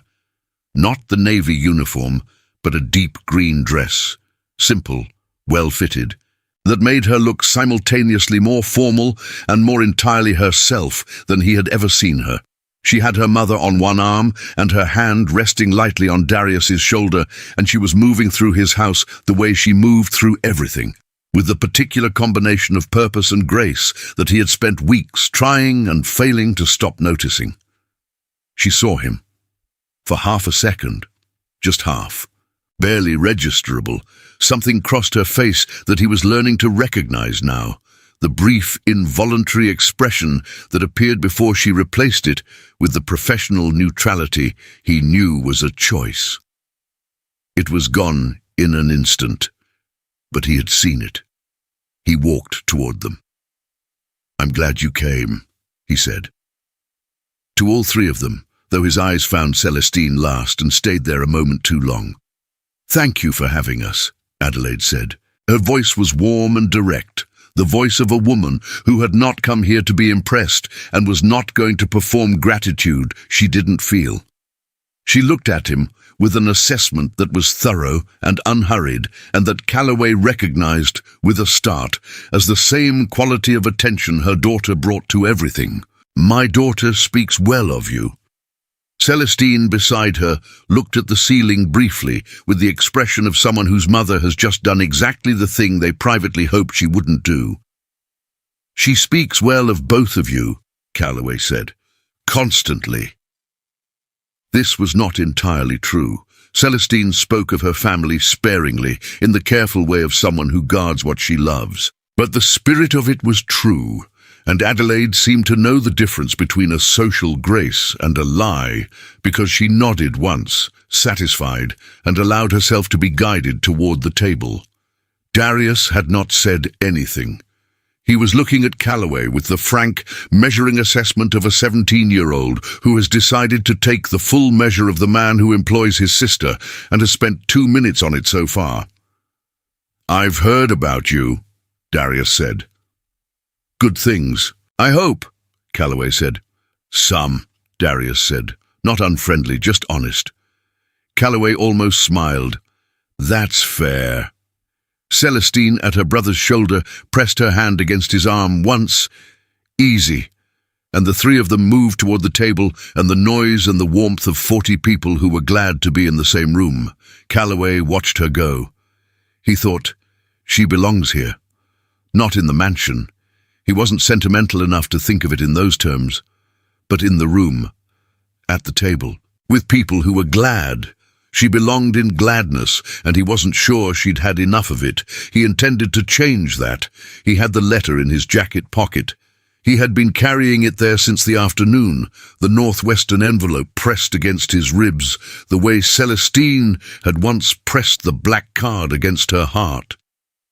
He would wait for the right moment. The dinner was exactly what it was supposed to be. The cornbread dressing was perfect, Priya and Louisa argued cheerfully about whether the cranberry sauce needed more orange zest, and then made 2 batches to settle it. Mrs. Hargrove sat at the far end of the table and ate 3 servings of sweet potato casserole and laughed at something Terence said, with the relaxed, genuine laugh of a woman who has put down the work of the day and simply is. Adelaide Okafor ate with the focused appreciation of someone who knows good food and respects it. She spoke easily with the people around her. She had the gift, Calloway noticed, of making any conversation feel like the most natural thing in the world, drawing people out without seeming to try. It was the same gift Celestine had, expressed differently. Where Celestine's version was quiet and observational, Adelaide's was warm and direct, filling rooms rather than holding space within them. Darius ate 2 plates and talked about his SAT prep with a young woman from the grounds staff, who had apparently also taken the SATs recently and had opinions about the math section.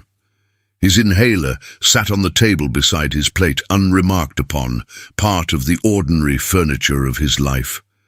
Calloway sat in the middle of the table, as he always did, and for most of the dinner he talked to the people around him. Terence about the grounds, Glenn from maintenance about a repair he'd been putting off, one of the newer kitchen staff whose name he was learning, but he was also, always, peripherally aware of Celestine. She was 3 seats down on the opposite side of the table, between her mother and Priya, and she was not different from how she was at work, but more fully present. She laughed more easily. She reached across to refill her mother's water glass without looking, the automatic tenderness of someone who has been doing small acts of care for the same person for so long they no longer register as actions, just as the shape of love in motion. He watched her laugh at something Priya said and felt the familiar chest tightening that he had stopped trying to diagnose and simply acknowledged now, the way you acknowledge weather. After the dinner, after the dishes had been cleared and the tables had settled into the comfortable aftermath of a good meal, the room still warm and loud with conversation. Calloway stood and walked to the far end, where Celestine was sitting alone for the first time all evening, her mother having been drawn into a conversation with Mrs. Hargrove, and Darius having moved to the other room with the young SAT woman to continue their debate. He sat down in the empty chair beside her. She looked at him sideways. Not surprised, he had noticed, stopped being surprised by him. "Thank you for this," she said quietly. "My mother hasn't had an evening like this in a long time." "I'm glad." He paused. "Can I give you something?" She looked at him directly now. "That depends on what it is." He reached into his jacket pocket and took out the envelope. He held it toward her. She looked at it without taking it, reading the return address, the university seal, her own name typed on the front in clean, institutional font. She was very still. Calloway. Her voice was low. She had used his first name without noticing. "What did you do?" "The scholarship was never terminated," he said, "just suspended. The university agreed to reinstate it. There's a supplemental grant from my foundation for living expenses, so you don't have to choose between school and supporting your family." He paused. "You can read all the details. There's no obligation, no timeline, no conditions.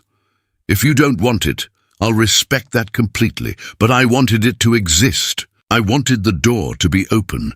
Her eyes were on the envelope. He watched her jaw tighten slightly, the particular tightening of a person who is managing something large and does not want to manage it publicly. "Northwestern," she said. "International Studies. Your original concentration is still on record." She picked up the envelope. She held it in both hands. She did not open it. She just held it. The way you hold something you're not sure yet how to carry. "I told you I didn't want..." "You told me you didn't want a promotion because you bought groceries," he said. "This isn't a reward for that. This is me recognizing something that was taken from you at 19 and making it available again. That's all." He met her eyes. "You don't owe me anything for it. You never did." Celestine looked at him. In the candlelit room, with the sound of her family and his staff around them, with the smell of pine and good food and the approaching winter, she looked at him with an expression he hadn't seen from her before. Not the professional neutrality, not the careful warmth she rationed so precisely, but something underneath both of those, something unguarded and real and slightly terrified, and more beautiful than anything he had seen in a very long time. "I need to think about it," she said. "Take all the time you need." She nodded. She put the envelope in her lap. She looked back at the room, at her mother laughing, at Darius gesturing broadly in some point he was making to his new acquaintance, at the tables and the candles and the 40 people who had made an ordinary Wednesday feel like something worth remembering. "This dinner," she said quietly.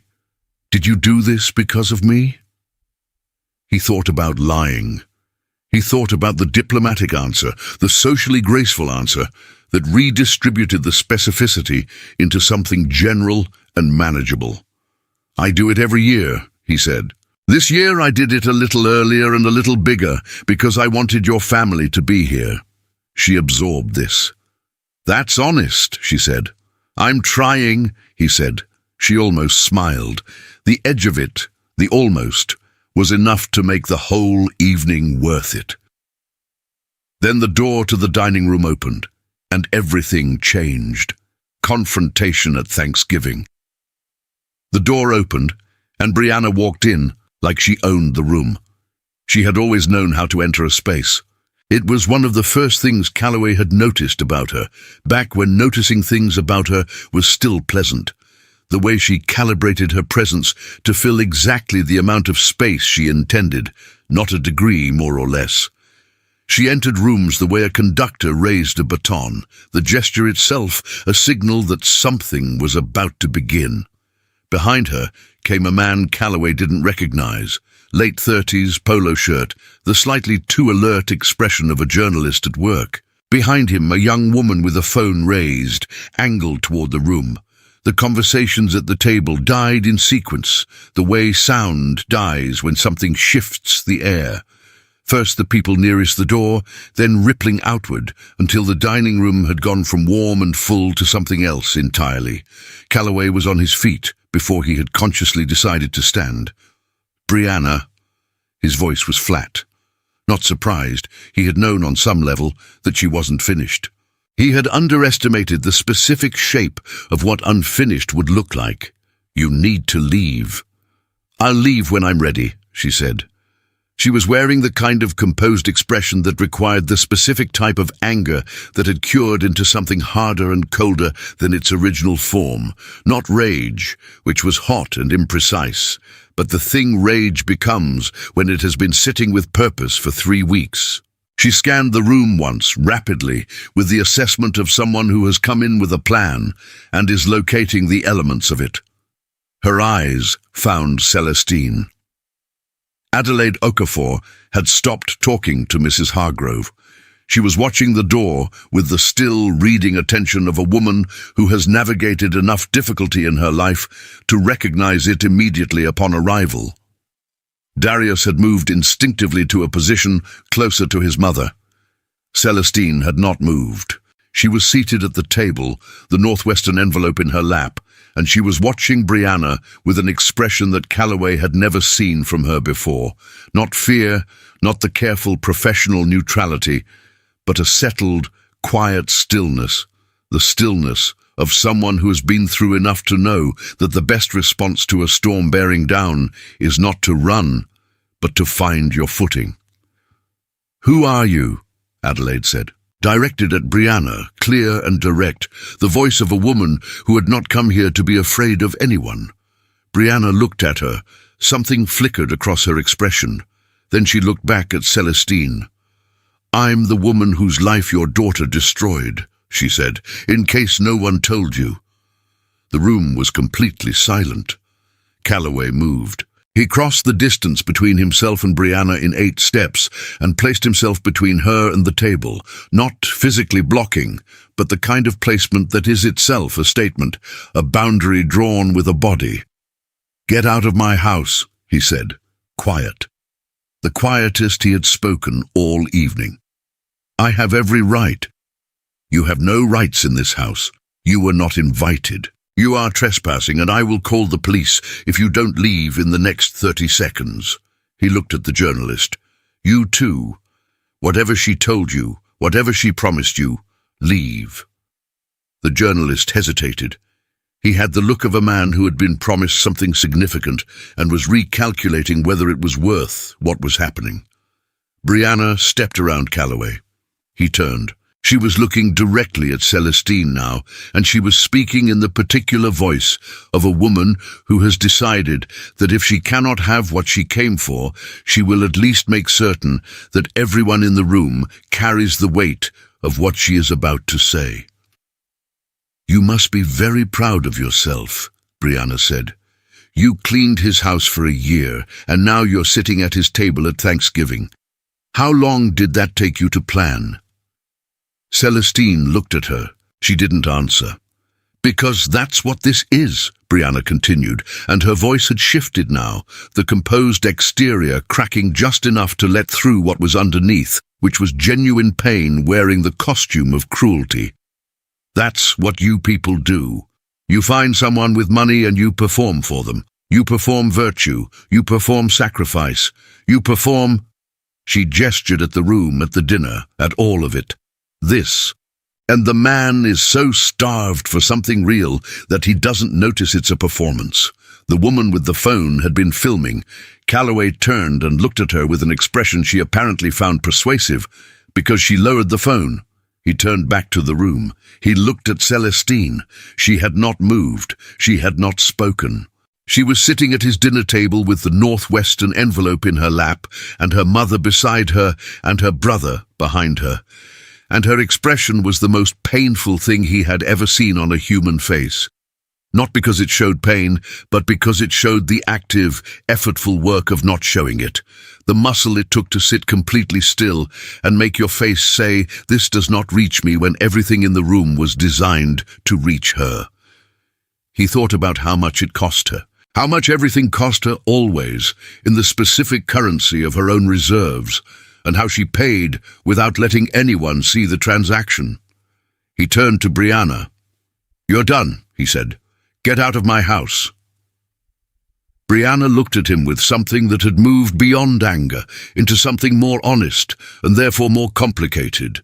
The look of a woman who had genuinely loved someone and genuinely lost them and had arrived at this room through grief rather than strategy, even if grief had made the worst strategic choices imaginable. "You're really choosing her," Brianna said. "I already chose," he said, 3 weeks ago, in a transaction report, with a grocery receipt. He held her gaze. "Go home, Brianna." She looked at him for a long moment, then she looked at Celestine one more time, and the look was different this time, the aggression exhausted out of it, leaving something rawer and less intentional behind. Then she turned and walked out of the dining room, and the journalist followed, and the woman with the phone, and the door closed behind them with the sound of something that was finally, completely over. The room was silent.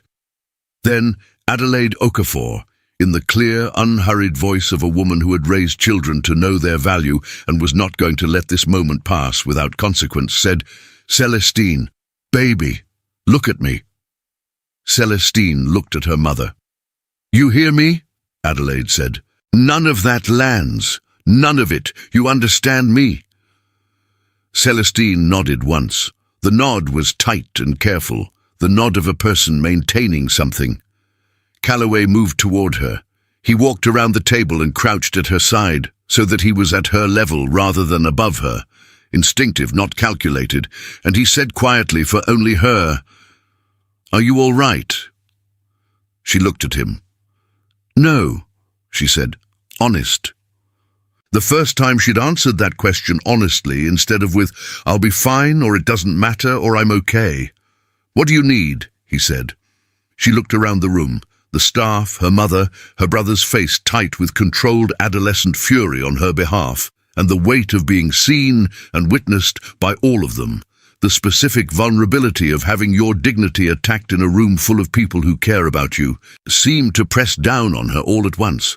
"I need a minute," she said. "Outside." She stood. She picked up the Northwestern envelope and held it.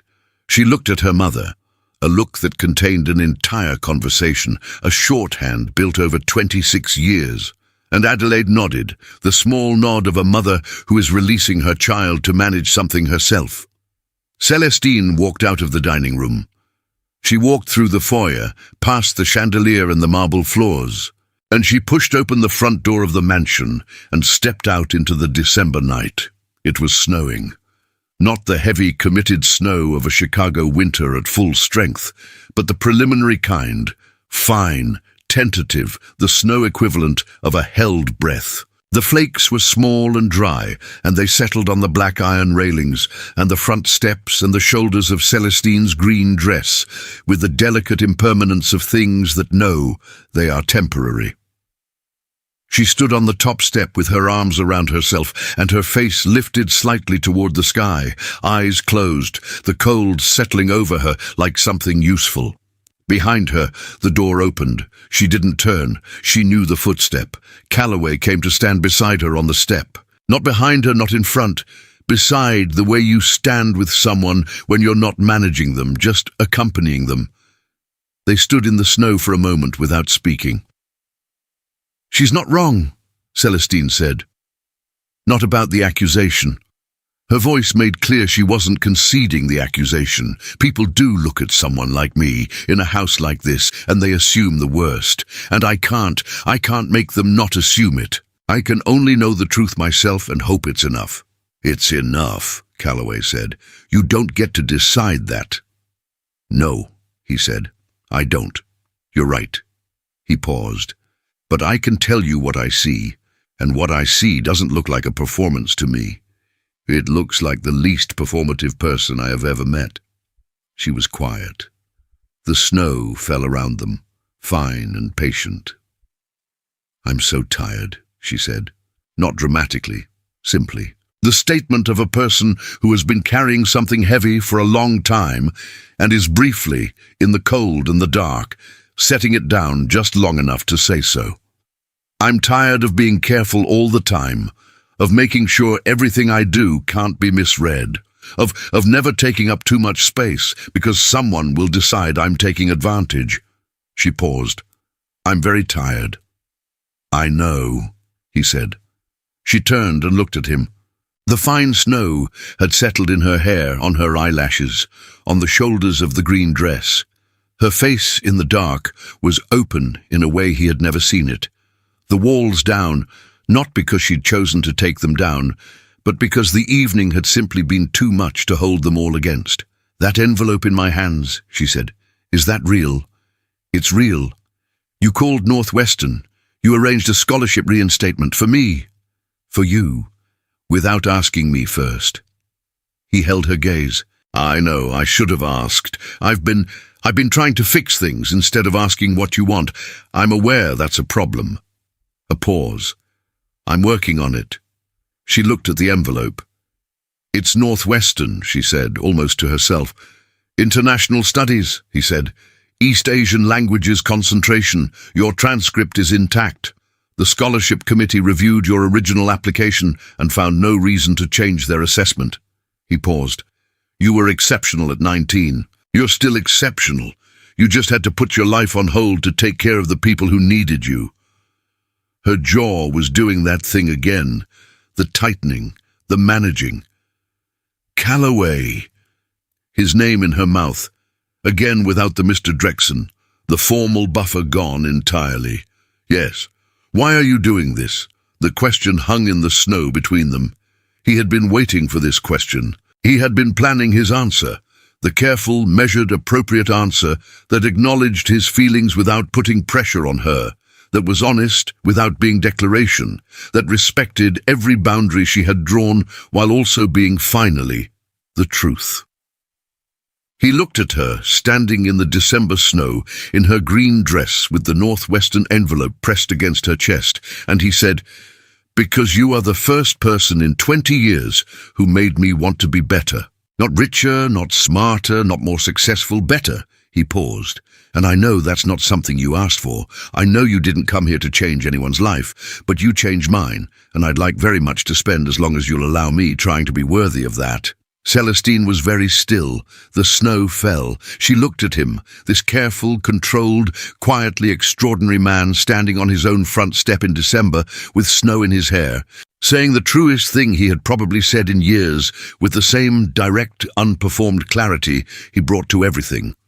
And she felt the thing she had been pressing down for weeks rise up through her chest like something that had finally decided it was done being pressed.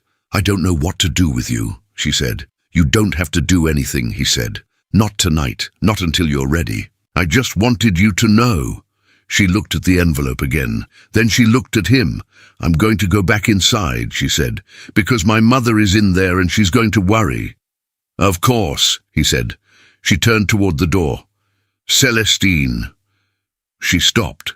Didn't turn fully. Just stopped. "The envelope is yours regardless," he said. "Whatever you decide, it belongs to you." She was quiet for a moment. Then so quietly, he almost didn't hear it beneath the sound of the city and the fine December snow. "Thank you." She went back inside.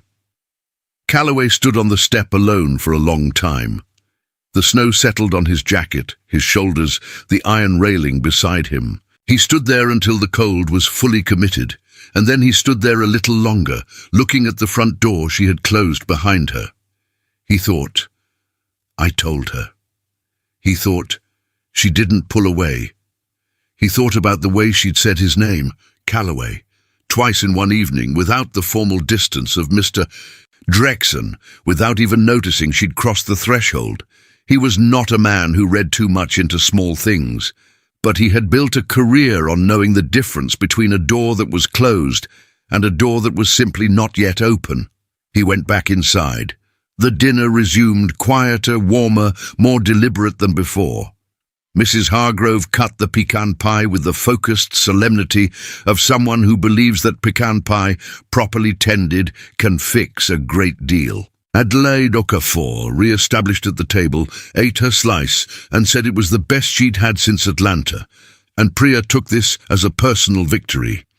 Darius sat beside his mother and ate 2 pieces and didn't say much, but every few minutes he looked across the table to where Celestine had returned to her seat, and each time he looked, some tension in his shoulders eased slightly.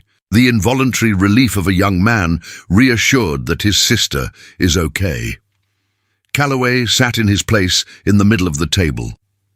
Across from him, 3 seats down, Celestine was talking to her mother in a low voice, her hand on Adelaide's arm, and whatever she was saying made Adelaide press her lips together in the specific way of a mother who is trying not to cry in public and succeeding. Barely. Celestine looked up, across the table, directly at him. For 1 full second, before she looked away again, she let him see her face without the management, without the walls, just her face in the candlelight with the snow coming down outside the tall windows and her mother beside her and the northwestern envelope on the table next to her plate. In the snow, she came back outside at 10 o'clock. Calloway was in his office when he heard the front door, the particular sound of it, the weight of the old mahogany, and he stood without thinking and walked to the window. She was on the steps again, same green dress, arms around herself, face turned up toward the snow, which had committed now, falling in slow, serious curtains over the street and the iron railings and the parked cars below. He went downstairs.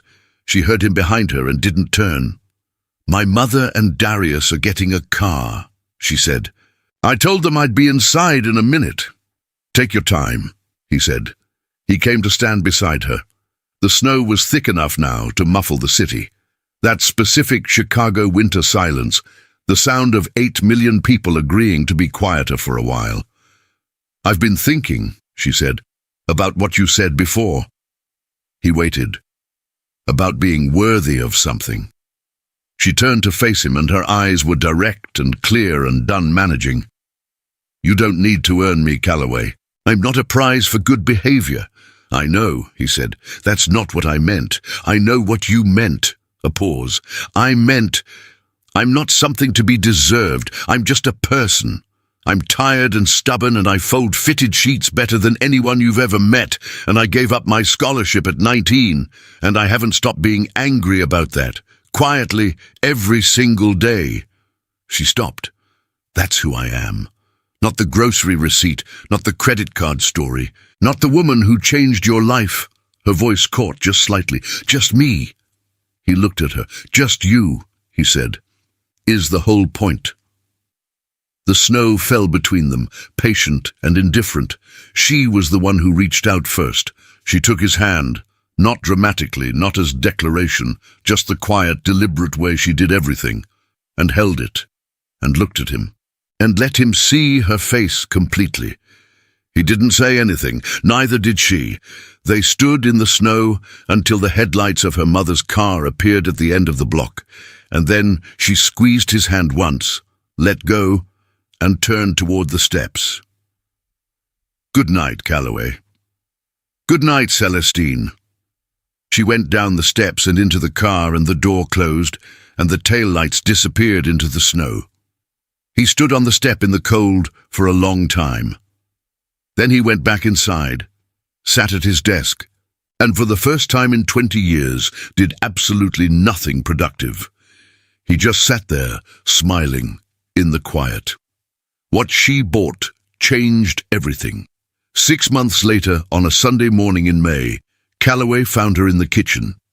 She came on Sundays now by choice, not to clean exactly, but because she said the house was quieter on Sundays and she thought better in quiet spaces. And because the kitchen had good light in the mornings, and she liked to cook when she was working through something for her international relations seminar. He had stopped pointing out that she had a perfectly good kitchen of her own, because she had pointed out once, with the patient precision of a woman who has made up her mind, that she knew where she wanted to be on Sunday mornings, and it was here. He had not argued again. She was making biscuits. He could smell them from the hallway, butter and flour and the particular warmth of a kitchen at work, and he stood in the doorway for a moment before she noticed him, watching her move through the space with the focused ease of a person who is completely at home. Darius was healthy. Dr. Osei had adjusted his treatment plan in January, and his last 2 checkups had come back clear. He was applying to colleges, 3 engineering programs, 1 pre-med, 1 because Celestine had quietly suggested that a school with a strong French department wouldn't hurt a young man with an aptitude for languages he hadn't fully explored yet. Adelaide had a catering contract with 2 corporate clients on the north side, seed-funded through a small business grant from the Drexen Foundation that had been processed anonymously, and that Adelaide had accepted with the specific shrewd grace of a woman who knows the origin of a good thing and chooses not to interrogate it. Celestine was 3 months into her first semester back at Northwestern. She had cried once in his car on the way to campus the first morning, not sad crying, just the kind of crying that happens when something you stopped letting yourself want is suddenly real. She had straightened up before they arrived, pressed the tears away with the back of her hand, and walked through the gate with her shoulders back and her bag over one arm like she had never left. He had watched her go through the gate and felt something in his chest that he had stopped trying to name and simply lived with now, warm and constant, the way you live with the best things. She turned from the counter and saw him. "You're up early," she said. "You're here early," he said. "The biscuits needed time." He crossed to the counter and leaned against it, watching her work. After a moment, he reached out and tucked a strand of flour-dusted hair behind her ear, and she went still for exactly 1 second, the old reflex, the old careful distance. And then she leaned into his hand, just slightly, and kept working. He slid the small box across the counter. She looked at it. She looked at him. "Calloway." "I know," he said. "I know the timing is. I know you have 2 years of school left, and your mother's business is still new, and Darius is applying to schools, and there are approximately 40 things that are more immediately pressing than this." He paused. "I also know that I have been in love with you Since a Tuesday in November, when I watched you tuck a black card against your heart and walk out into the Chicago cold to buy medicine and groceries for your family. He held her eyes. And I have been patient. I have been very, very patient. And I would like at some point in this calendar year to ask you a question. She looked at the box. She looked at him. Then she pushed it back across the counter. His face didn't fall. She watched to make sure. It didn't. He just raised his eyebrows slightly. "Open it yourself," she said, "and get down on one knee. If you're asking the question, ask it properly." He laughed. It was the best sound she had heard in a year. Unguarded, full, real. He picked up the box. He came around the counter. He looked at the kitchen floor briefly, consideringly, then looked back at her. "This floor was just mopped." "I know," she said. "I mopped it."